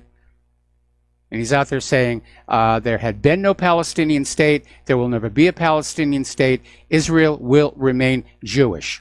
So that means they're getting ready to just formally annex the Gaza Strip and the West Bank and declare it Israeli territory. Now, Moti, of course, is incorrect. There was a Palestinian state. And I have this page I put up about all the historical maps showing Palestine, but that's been one of the big lies that Israel has used ever since they were created. No, there's no such thing as Palestine. Somebody just made it up to annoy us here. So, anyway. Now, the United States, again, giving Israel everything that they want and responding probably to Jeremy Corbyn saying that a Labour government in Great Britain will recognize the Palestinian state. And by the way, a lot of other governments around the world already have. But the United States is saying, no, Palestine is not a state. And they have now withdrawn from the Vienna Convention's optional protocol. Here you have the U.S. just pulling out of treaties, the one with Iran, the Vienna Convention, left and right. And yet the U.S. ambassador to NATO was out there screaming that Russia was in violation of this treaty that goes back to the Cold War. The U.S. is in violation of the Nuclear Non-Proliferation Treaty. This is why the rest of the world isn't really trusting our government anymore.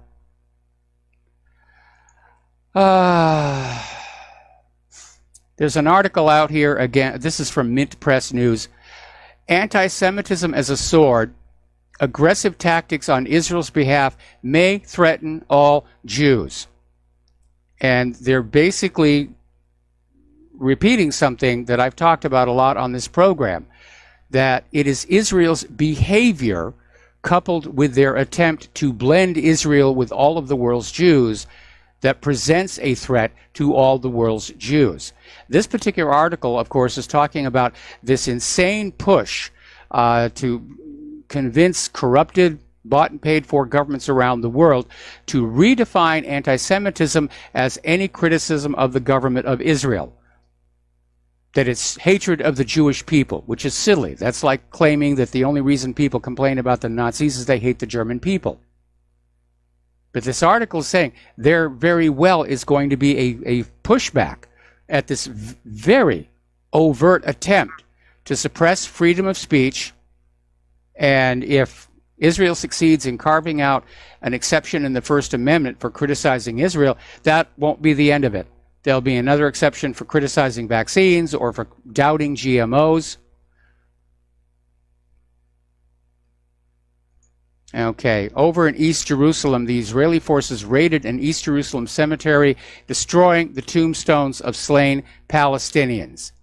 And according to the supervisor of the cemetery, armed Israeli forces were deployed at the entrance of the cemetery, and officers raided the cemetery and destroyed several tombstones using a variety of hand tools. Apparently, these were marked tombstones of Palestinians who've been killed by the IDF back in October of 2015. And it's amazing to see this when you have, anytime there's a Jewish tombstone that's vandalized, oh, Israel goes crazy. Israel just goes totally crazy. They go ahead and they do it to the Palestinians. Now, from my point of view, I'm wondering why anybody cares. You know, tombstone, nice, whatever. But there is a core feeling in many of the religions in the Middle East that some part of you lives on as long as you are being remembered. Maybe they got that through Amenhotep in ancient Egypt. That if your name is preserved, that somewhere out there you still exist. And that's maybe why the tombstones are such a hot button item. U.S. Secretary of Defense Jim Mattis has announced the U.S. will not reduce its support for the French-led military operations against insurgents in Mali. We're all over the place here. We're all over the place here. So they're going to pour money into that one here. This could really start a major conflict in Africa. Namibia has announced they are now going to follow the example of South Africa by expropriating white-owned lands and redistributing them to the majority black population. I hope this is not going to turn into a global phenomenon. We know that Zimbabwe did it, South Africa, and now Namibia. This could spread all over Africa and plunge the place into complete and utter chaos here. North Korea has sent a message through their state media that a peace declaration to formally end the Korean War is not a bargaining chip in the denuclearization talks. Lifting sanctions might be.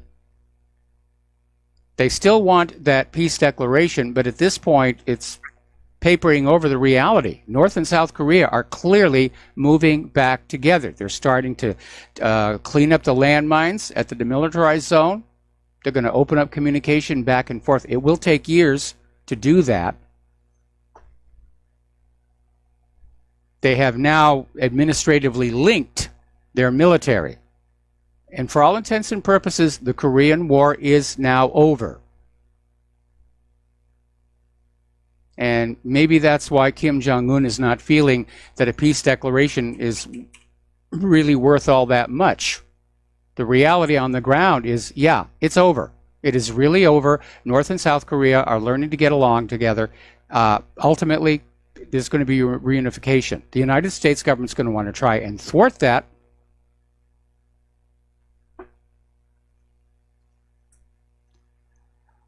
Okay, U.S. Ambassador to NATO Hutchison kicked up a bit of a storm a couple of days, saying that Russia was building a ground-launched intermediate-range cruise missile system, nuclear-tipped, that was a violation of the INF Treaty, the Intermediate Nuclear Forces Treaty, and that as a result, the United States might consider a military strike onto the factory where these weapons are being built.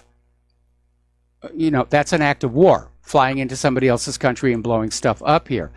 And the Russian response has been rather dismissive. It's impossible to take this seriously, and a reminder that the United States is also in violation of the INF Treaty with their Mark 41 launching systems, capable of firing ground-based cruise missiles.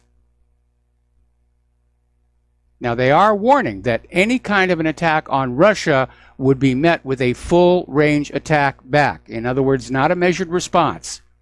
You hit us, it's on for real.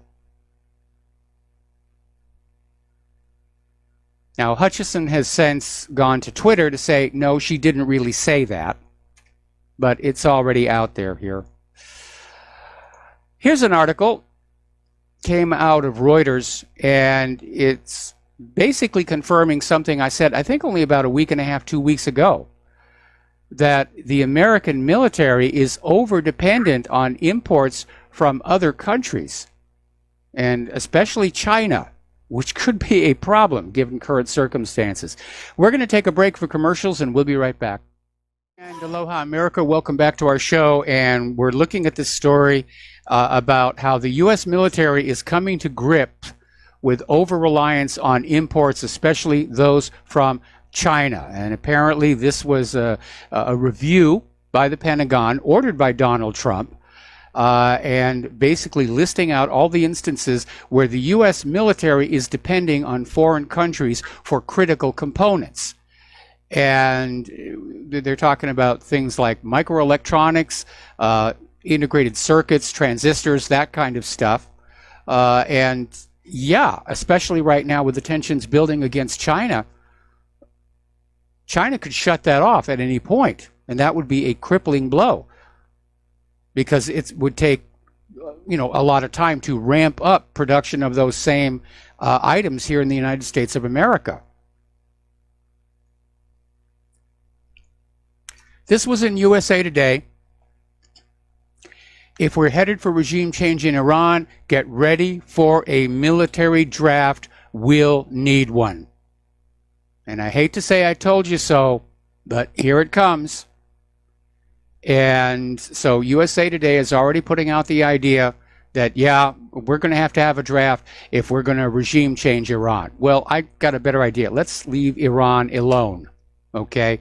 But over in Military Times, they have an article on just how restarting the military draft would proceed, because it's been 4 decades of an all-volunteer force. And they say there'll be problems, but it can be done. So yeah, they're talking about it seriously. A draft. Those of you who are parents of military-aged kids, you better be paying attention right now. And you better be sharing this with your friends and neighbors, okay? Now, remember the other day that Turkey came on out and declared that they were going to conduct operations against supporters of Fethullah Gulen and implied assassinations on our soil. And one may have happened this morning. There was a security guard outside the home of Fethullah Gulen who spotted an armed intruder and fired a warning shot. The intruder left. The police were called, but it does look like Turkey was very serious about its overseas operations against supporters of Mr. Gulen. It looks like they went right to the top here. So let's talk about Julian Assange, because it is looking very, very bad for him. An Ecuadorian lawmaker is urging authorities to now strip Julian Assange of his Ecuadorian citizenship, claiming that there were irregularities when it was granted. And if he was stripped of his citizenship, he would no longer be an Ecuadorian diplomat, and he would be expelled from the Ecuadorian embassy, at which point he could be arrested and extradited to the United States and or Great Britain.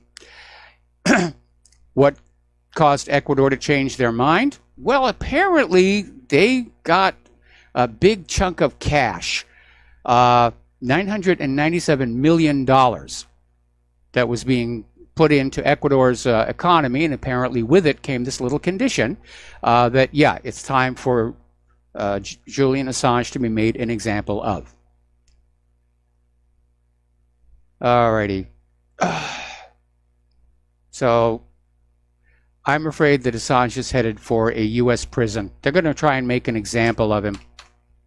And the funny thing is, Assange himself did nothing. He was an editor.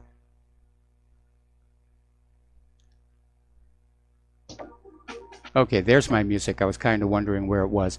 All right, we're going to take a break for station identification, and we'll be right back after these few words. And aloha, America. Welcome back to our show. Hour number 3. Phone lines are open, 800-313-9443. We're going to skip back to the Kavanaugh Carnival because there is a new development where apparently Christine Ford and her lawyers are refusing to turn over her polygraph results for independent verification and therapy notes. Now, as far as the polygraph is concerned, it's now been revealed she knows how to beat a polygraph test. The reason the therapy notes are key is because Ford said that was the first time she told anybody about that. And that would be a critical piece of evidence. But apparently, lawyer Deborah Katz penned a letter to Judiciary Committee Charles Grassley. They will not turn over these items. So looks like they've got something to hide. Oh, man. It is just insane. Okay, we're going to take a phone call. Al in Canada, aloha. Welcome to the show. What's on your mind? Hi, Mike. Insanity is the name of the game, isn't it? It really is. Oh, yeah. I originally called about Assange. A few weeks back, I had read something about the Ecuadorians were getting ready to expel him. It's exactly like you said. I mean, exactly what did this guy do? All he did was he edited something that pointed the finger at a bunch of people. In other words, the truth about what's going on. People aren't as dumb as they used to be, even just 10, 15 years ago. Well, I shouldn't say dumb, ill-informed as they used to be, like 10 or 15 years ago. If something like that were to happen where Assange were to be kicked out, and obviously as soon as he walks out, I think the British are right there, aren't they, with some police or whoever, and they would pick him up and extradite him back to the United States. People would know right then and there, you know what? This is it's another Iron Curtain. Yes. Obviously, there's no freedom of speech. That's gone. It's absolutely wiped out. And not to mention that the people that are running the show, i.e. the owners and and their puppet politicians, are protected. And we already know that's the fact, but it's on full display there. So, I mean, if it were to happen, it may be a good thing. But, there's always going to be these people that say, oh, well, this is great. Well, this is great news. This is great news. It's not great news. No, it isn't. It's not great news. It's just another nail in the coffin, isn't it, Mike? I'm afraid so. I mean, apparently over at Gab, which we've been pushing as an alternative to some of the big corporate social media, apparently because they are still carrying Alex Jones, their payment processors are threatening to cut them off or have cut them off. They had 2 payment processors. And so, yeah, it's basically trying to bring down, not maybe an iron curtain, but definitely a silicon curtain. Yeah. Well, censorship by any other name. I have a question for you. Knowing what we already know about Brett Kavanaugh, this Brett Kavanaugh case, for instance, the remodeling, the second door on the house, her coaching people to take polygraphs, like all of this stuff. Do you actually think that this will be uncovered with an FBI investigation, or do you think it'll be just swept under the rug? Well, at this point, this last FBI investigation was a political exercise where, the Republicans wanted to say, yes, we're going to go along here and, have one more investigation. But obviously, from this latest talk about keeping it all secret, the investigation didn't find anything, or even worse, it found more information to discredit the accusers. And that may be why Dianne Feinstein wants this thing to be kept secret, so they can keep pounding Kavanaugh with the accusations and saying, we don't really know. The evidence is still locked up. Feinstein is now making a big deal that the FBI investigation is discredited because they didn't talk to Kavanaugh and Ford. But as I mentioned before, there's no point. Ford issued a sworn deposition. That's her statement. And Kavanaugh has been testifying left and right. He's been answering questions to the Judiciary Committee. There's nothing more to be gleaned there. There's no reason for the FBI to include them in this latest investigation. What the FBI did was they went on out to all the people who were being held up as being able to corroborate the accusations coming from these women and re-interview them again. And that was it. But Feinstein is looking to find, again, it's delay. And Mitch McConnell wants to get a vote on this done by the end of the week. I would agree. I'm sick and tired of this stuff. We've got more important things to be talking about right now. But would not be surprised if the Democrats try and start a filibuster and just stall as long as they can with the filibuster, just to keep this from happening. And it really is disgusting to see it all happen. Yeah, it is disgusting, Mike. One has to wonder, how do these people get elected? Well, they I use don't understand. electronic really voting don't. machines. Yeah, there's vote fraud is just epidemic in this country. I cannot imagine being in a position where I could act like some of these people, just the blatant lies, the deception, I don't understand it, Mike. I appreciate your time. You're doing a great job. As long as you're on air, I'm gonna watch. I'm gonna support you. Thank you very much. Thank you very much. We appreciate the support. We definitely need it. We're going to do a shout out now to our on-air affiliates who are just now rejoining our network, and we're going to take another phone call from Mark in North Carolina. Aloha, Mark. Welcome to the show. What's on your mind? Yeah, Mike. I couldn't help when you told me about the draft. I mean, haven't we been talking about this constantly about that's where we're headed? And sure enough, I just want to say something again to people. I don't know how many people remember the 1960s and the draft riot. Where they say the riots and the services about the draft then, the Vietnam War. This would be multiplied many different times today. And I just want to also give a warning to. I told you already that I'm Jewish ancestry. I don't practice Judaism, but I am of Jewish ancestry. So I want to give a warning to other Jews. You think anti-Semitism, you talk about anti-Semitism, because people are against Israel or whatever nonsense, which of course has nothing to do with anti-Semitism. It's a rogue nation that's out of control, and it's causing trouble. People will blame Israel, and they unfortunately will blame the average Jew if this happens, because there will be people drafted, there'll be, young boys will be sent off to die in a war with Iran. If it means invading Iran, it would be a guerrilla warfare that would make probably Vietnam look tame. Of course, Russia might get involved. Who knows? I mean, my opinion is Putin would just sit back and let the United States mess itself up, kind of like when the Soviet Union destroyed itself in Afghanistan. But who knows? I just don't understand. I just don't understand these people, Mike. What's going on? The people in charge of this country. Why do they let this little nothing of a country hold us by the nose or by the by the private part and tell us what to do? And this maniac, who's there, the head of Israel, Netanyahu, they treat him like he's some kind of a god when he comes to the United States, goes to Congress. I mean, I just don't understand it, Mike. I mean, maybe you could explain to me. I don't know if it's money. I don't know what it is. Brainwashing. It's hard to say.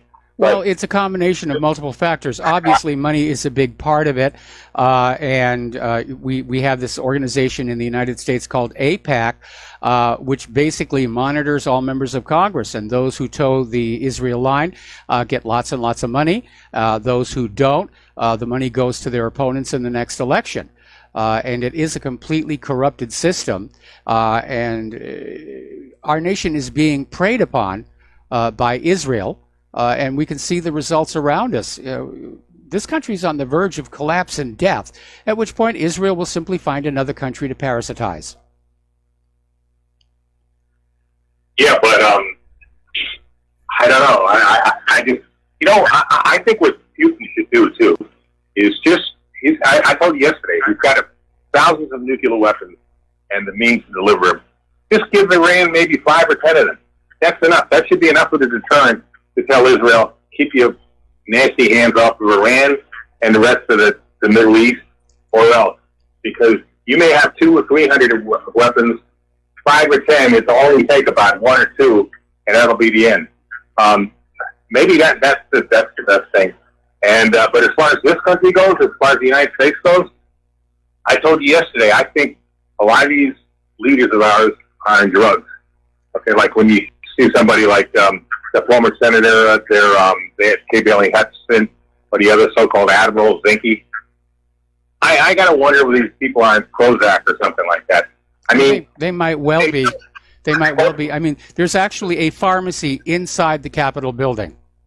So, yeah, there does seem to be a demand. They both come from the Cold War era. Both of them come from the Cold War era.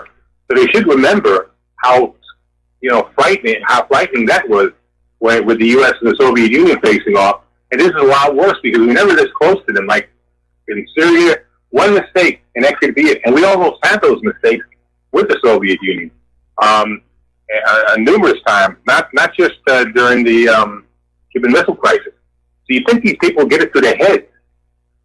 This is serious business. We got to stop this. We got to start minding our own business, bring our troops home from the four corners of the world, and take care of this country. We can put them at the border in the meantime until they start building a wall that we need. Do something. But this got to stop. This costs over $1 trillion a year to fund this thing, this military-industrial complex. We could have a real national health care system that would work, something that could actually serve the people. If we could, and not to mention a lot of other nice things that we could have in this country, if we just stopped it. I'll leave the rest up to you, Mike. I mean, you know. Okay, well, thank you very much for the phone call. And yeah, the issue is that this country, this government, embarked on this war agenda back in the 1990s. A lot of the policy focused on this organization, the Project for the New American Century, which basically said the next century, the 21st century, will be the century of America. The rest of the world will bow to us. And it basically said, yeah, there's going to be a lot of war, there's going to be a lot of death, there's going to be a lot of destruction, but it's a sacrifice we're willing to make. And the U.S. government accepted the policy position and said, yeah, we're the sole remaining superpower on earth. Let's go and act like it and start taking over all these countries, make sure that they use the U.S. dollar, make sure that their resources are available to us. And they basically bet the farm on it. They have diverted so much money away from the rest of our society, not just infrastructure, but manufacturing and the rest of it. Right now, if you look at just how much of our gross domestic product, how much of our economic activity is tangled up one way or the other with the military, if peace were to break out tomorrow, the U.S. economy would collapse. So they're kind of stuck. They can't turn around and go back. They can't get up there and say, we made a mistake, this is a bad idea, or it would all implode on them. So they're going to keep on going until, victory or death, and I'm afraid it's going to be death here. Okay. Apparently, Kanye West was on TMZ Live on Monday, and the host, Harvey Levin, asked him to remove his MAGA hat because it was going to make people feel uncomfortable. And West came on back and said, you can't bully me. I'm going to wear the hat. Now, there is no right to not be uncomfortable in the Bill of Rights. There is a right to freedom of expression. And one of the ways the political correctness movement has just gone so totally overboard is their demand that everybody conduct their behavior, everybody control their speech, everybody dress so as not to offend anybody around them. But when you have an entire segment of our culture whose entire self-image is based on always being offended, that's an impossibility. So why bother? And I think more and more people are getting that idea. Okay, what I say offends you. Fine, be offended. I don't care. All right, so let's talk a little bit about the economic news here. The emerging markets are in serious trouble. A lot of money was invested in there. And now they're dealing with rising oil prices and weakening currencies. And people are concerned. There's a big crash out there somewhere waiting to happen. A big economic tsunami. Nobody knows where it's coming from. Everybody's pointing fingers in different directions. Over in Hong Kong, home prices have fallen for the first time in 29 months. And that's being seen as a significant indicator. Let's take a phone call. We're going to go to Cameron in the United Kingdom. Aloha, Cameron. Welcome to the show. What's on your mind? Hello. Good afternoon, Michael. Just a quick question about Julian Assange. And I mean, I'm mentioning this in hope that maybe somebody who's in charge in these countries that I'm going to mention hear this. I think countries like Iran, like China, like Russia could score a very, very big point by actually sort of giving Julian Assange a citizenship and employ them in the embassy as a sort of a low official, give them a diplomatic passport, and that way just get them out. I mean, that would really, take US and UK off. But I mean, I think that's a good thing if they do that. I think it would be a good thing as well. I think it would be a good thing if, Assange. First of all, my question is, where the heck is Australia in all of this? Because Assange is an Australian citizen, and he should be allowed to go. He probably should have originally gone to the Australian embassy in the first place to seek asylum. But he's stuck there in the Ecuadorian embassy because if Ecuador strips him of his citizenship and his diplomatic status, then he's basically fair game the instant he steps outside that building. And we know that the United States wants to make an example of him. They want to discourage whistleblowers or those who quote whistleblowers. They've got a lot of secrets to hide. Too many of those secrets are coming on out. And there's a real crackdown, that's coming. And we don't know how much longer we're going to be able to continue doing what we do. But we're going to do it just as long as we can. We need your support to do it. But yeah, I'm very concerned about what's going to happen to Assange, and very concerned about the direction the entire world is going. It seems like the leaders of all of these countries have all gone crazy, and that last caller may be right. It may be the result of the modern pharmaceutical industry, which has loaded up everybody's life with all of these medications that are now admitted to have psychological effects. And have we drugged our entire planet to the edge of insanity is a legitimate question at this point. Well, it seems like that. I mean, UK and everybody actually, as if everybody's out of their mind in government, which is, we're getting used to it, and that's a bad thing. Anyway, Michael, thank you very much. All right, thank you very much for the phone call. We're going to let you go. And let's see what we've got here. Apparently, there was a letter sent to the president. We're just following up on this. And apparently a former Navy sailor is now linked to the suspicious mail. The white powdery substance scare at Ted Cruz's office turned out to be a false alarm. More when we come back from these words from our sponsors. And aloha, America. Welcome back to our show here. We're talking about the economic news. And September was a very bad month for Ford and General Motors. And basically, General Motors stopped giving out monthly numbers of new vehicle deliveries earlier this year and switched to quarterly releases. And today it reported its third quarter new vehicle deliveries. They plunged 11% compared to a year ago to 694,000 cars and light trucks. All of its brands lost ground. And basically, based on Bloomberg's survey of analysts, GM sales in the month of September plunged 14%. And this includes like the Silverado, Sierra pickups. These are hot vehicles. They're supposed to be popular, and they're just not selling. And with the price of new cars about to go up because of the tariff wars, it's only going to get worse. It's only going to get worse. Okay, let's grab a phone call now from Steve Elkins. Aloha, Steve. Welcome to the show. What's on your mind? Well, you had some callers talk about Julian Assange and the whistleblowers. I think it was, I'm going to say sometime in August, I was flipping around, I saw on C-SPAN that they actually have a National Whistleblowers Day, which I did not know.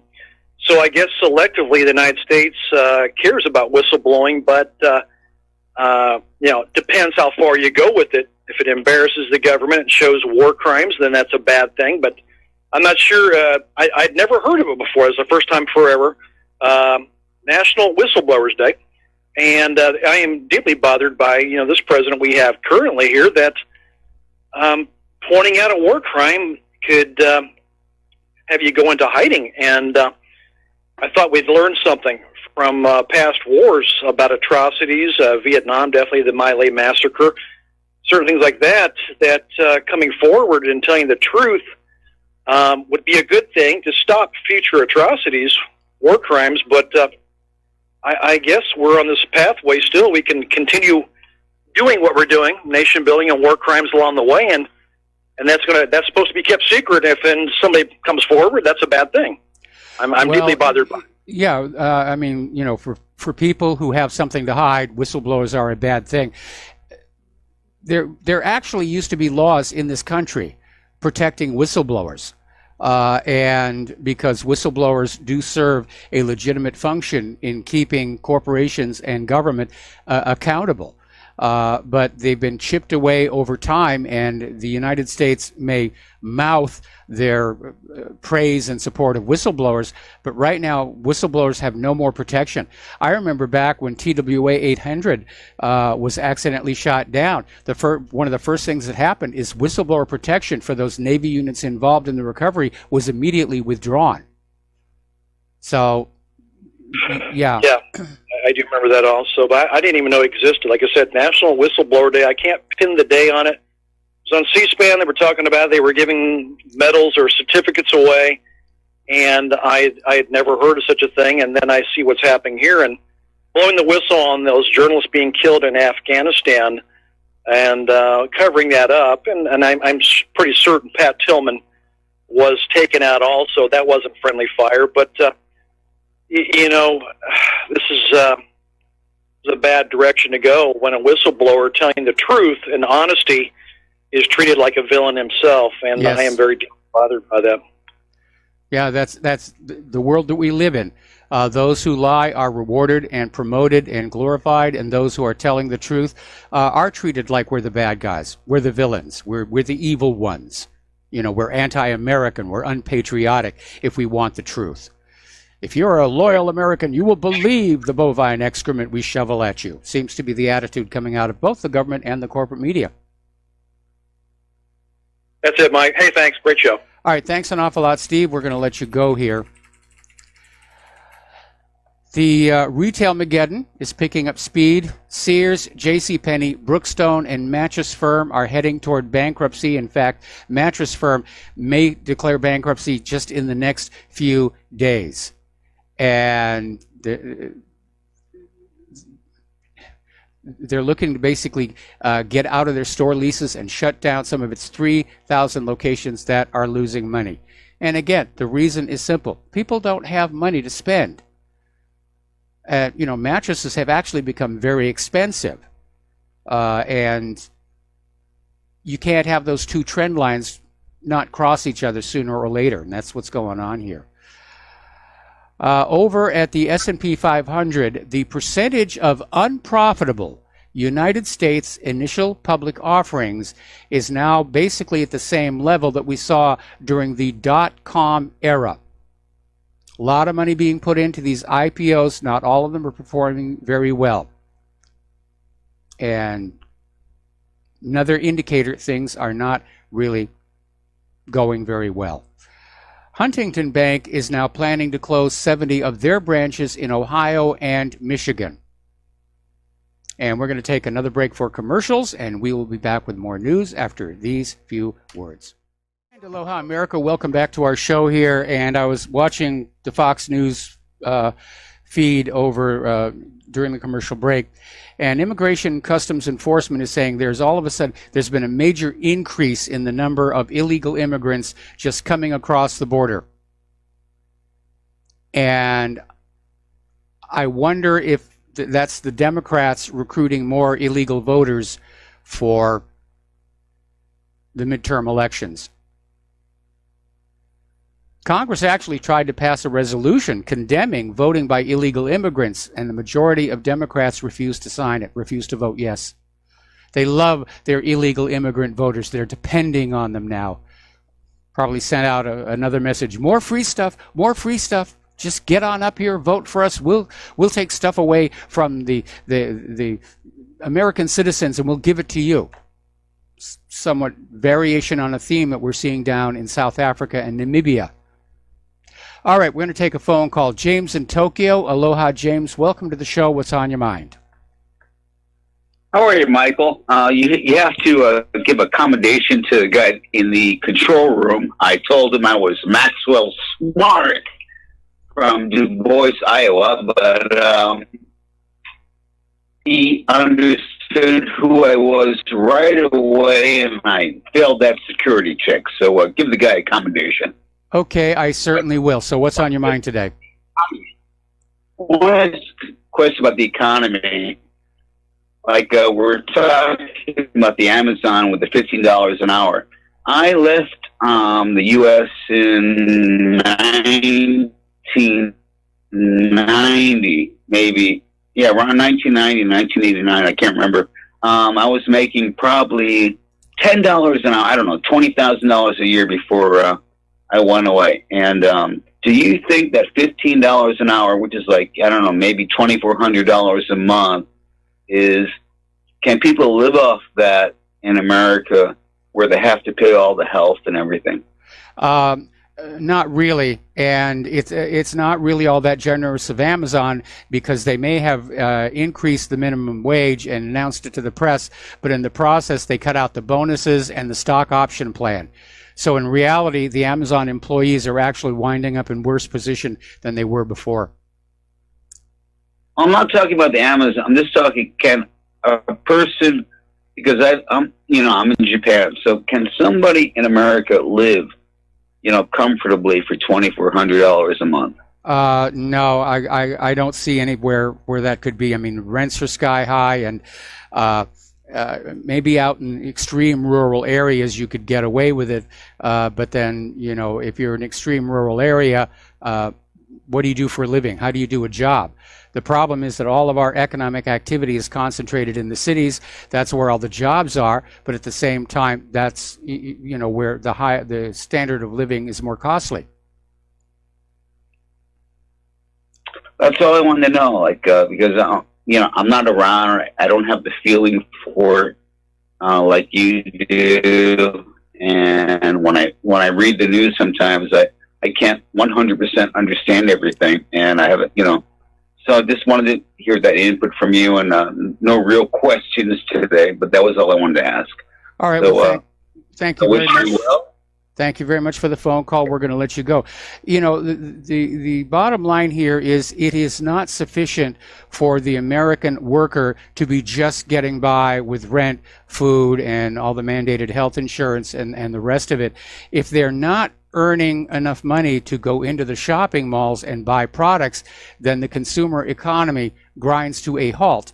And with it, the supply chain economy that gets products to the malls, the manufacturers who make those products, and it's not really a way to revive American manufacturing to be doing that. All right, let's get on back here. A lot of people are saying, what's going on with gold?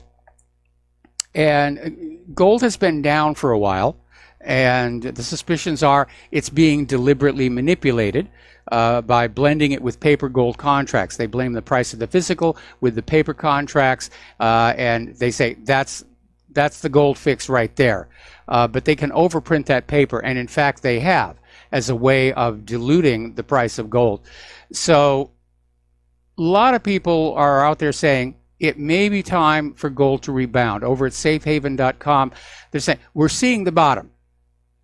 Okay, we can see the bottom, and it's been 6 straight months of decline, but they're predicting this streak is at an end.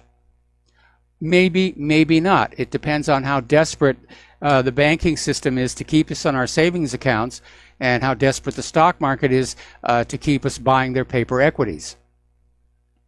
However, down at the Perth Mint, gold and silver bullion coin sales soared in September. So they're snatching it on up. I saw a TV commercial for one of these silver traders saying that demand is now exceeding supply. And Barron's is saying it is time to buy gold. Bank of America is predicting gold will soar above 1,300. So it may, if you've got some investment income, if you've got disposable income, it might be the time to build up your portfolio's metal investment here. The last thing you want to do, though, is go on credit to invest anywhere. And unfortunately, I've been hearing that a lot of very desperate Americans are basically gambling. They're borrowing money and they're trying to play the market. And that is a recipe for disaster. That's basically what caused a lot of the harm during the crash of the 1930s here. Peter Schiff is out there saying that the coming financial crisis is going to be much bigger than 2008 and that people will be dumping dollars and buying gold. Gold always has intrinsic value. The value of the dollar fluctuates based on various whims and interests. Oman is planning a new oil pipeline to Iran, trying to basically get ahead of the latest U.S. sanctions, and they finalized the deal in last July. The pipeline is going to cost $1.2 billion, and it will send 28 million cubic meters per day of Iranian natural gas to Oman via Iran's southern port of Mubarak. So they're definitely going with that. Meanwhile, Vladimir Putin has come on out defending the Nord Stream 2 project and basically commenting on reports that Washington, D.C. was going to start sanctioning any companies participating on the Nord Stream pipeline. And Putin is out there saying it's time for the EU to defend its interests, because it's definitely in the EU's interest for this pipeline project to go through. And they shouldn't kowtow to the United States, saying, no, we'll still stick with the old pipeline that runs through Ukraine.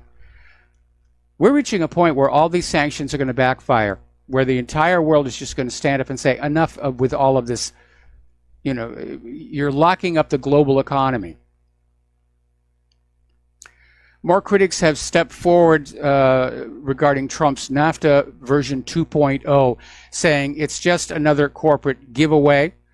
Provisions within NAFTA 2.0 will make it harder to hold big oil and gas accountable, while threatening efforts to protect consumers, workers, and the environment. Now, one day after signing the new NAFTA deal, Canada has announced that they're going to set up a massive project to supply liquefied natural gas to Asia. And that would make them a major competitor with the United States of America. And this announcement came less than 36 hours after the Trump administration said it reached a deal with Canada on NAFTA.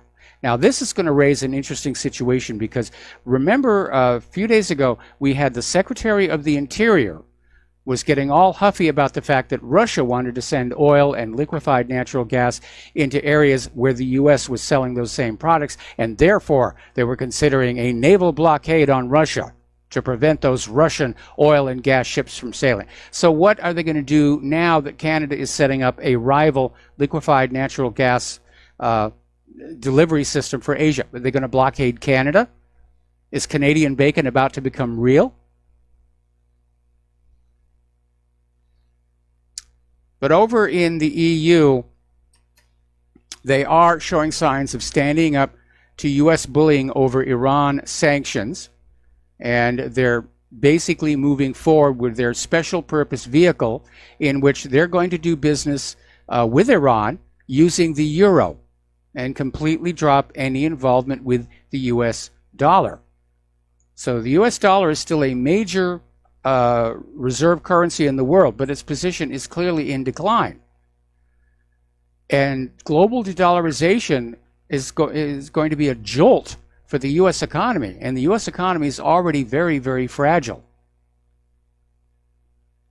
In fact, if the world just decided they'd had enough with the United States sanctions and all the warmongering, all they've got to do is just drop the dollar all at the same time. The party would definitely be over at that point. Pardon me. Okay, the EPA wants to relax restrictions on power plants that are pumping mercury into the air. Now remember, mercury is a powerful neurotoxin, and basically what the EPA is saying, they had bad math when they set up the original regulations.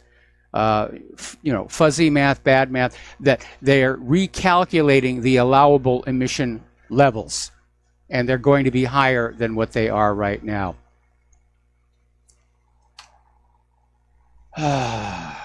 Okay. Story coming out of Global Research up in Canada. If you take out the package insert for pretty much every vaccine that's out there, it will contain the disclaimer, quote, "This vaccine has not been evaluated for its carcinogenic or mutagenic potentials or impairment of fertility," end quote. That phrase, or one just like it, can be found on just about every vaccine package insert, and should be reason for any person to decline vaccination, especially for their children. Apparently, right now, doctors are no longer required to give full informed consent regarding vaccines. And people are encouraged by TV shows to blindly trust their doctors, which is silly. There was that Johns Hopkins study that showed medical mistakes are the third leading cause of death in the United States after cancer and heart disease.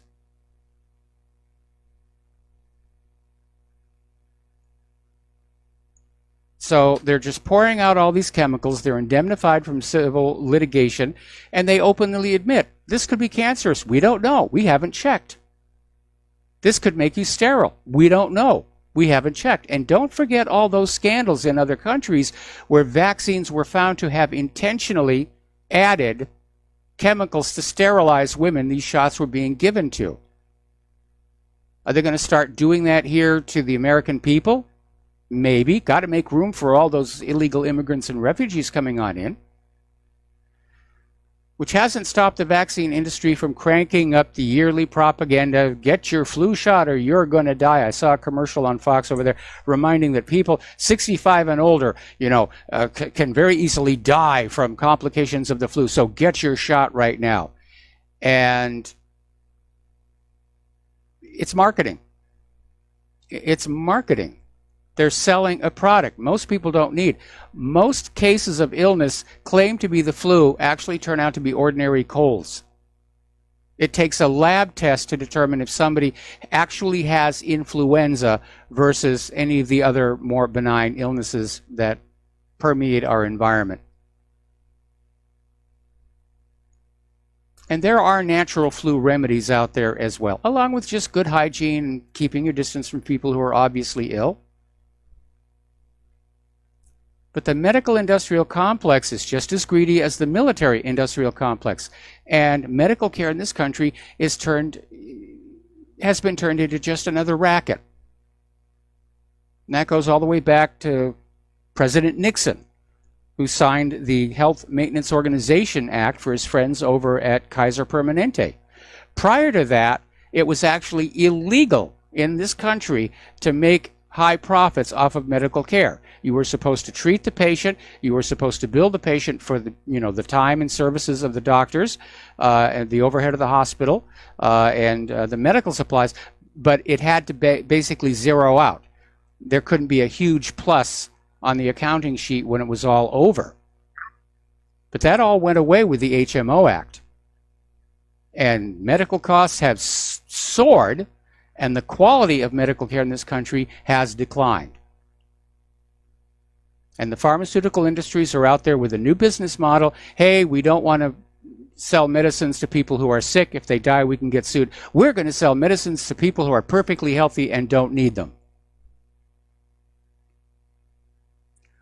Little bit of news from the world of science. This actually gets back to that story we had yesterday where the Nobel Prize Committee is being encouraged to focus less on the actual scientific achievements of Nobel nominees and work for diversity and geography and topic and basically PC it up. Well, they sort of kind of got their wish today because Canada's Donna Strickland of the University of Waterloo won the Nobel Peace, not the Peace Prize, the Nobel Prize for Physics. And she's only the third woman to do so after Marie Curie and Maria Gopart-Mayer.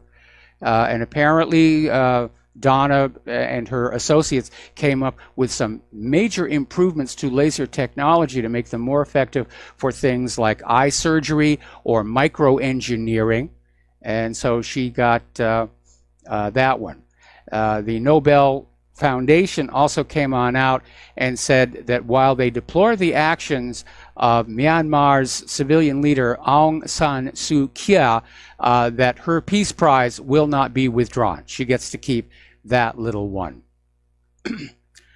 Now, I pity those poor people out on Indonesia like they haven't suffered enough. They had a major quake, 7.5, followed by a monster tsunami. They are still cleaning up from that. And now the volcano, Mount Supatan, is erupting on the island of Sulawesi. Probably was kicked into life by that major earthquake.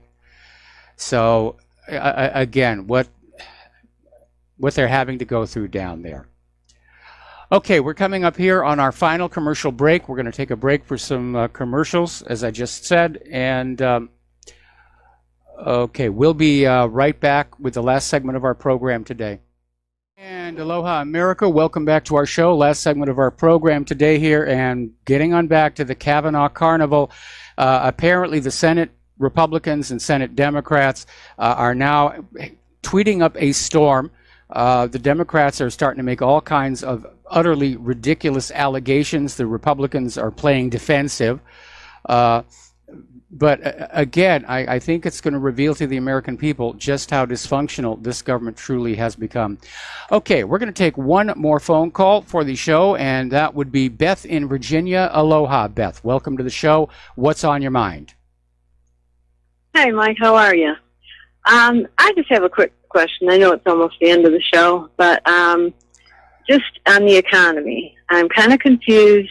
You know, you talk about the economy's tanking, and I just wondered where you get the truth, because when I listen to other talk show hosts, not only RBN, but other that I thought was truth, you know, like Alex Jones, Rush Limbaugh, Hannity, they're all saying the economy's booming, the GDP is, 0.2, and jobs are coming back. And, you know, how do we get truth? How do I find out? Basically, what's going on here is there are too many people, even in the independent media, who are taking the official government economic numbers at face value.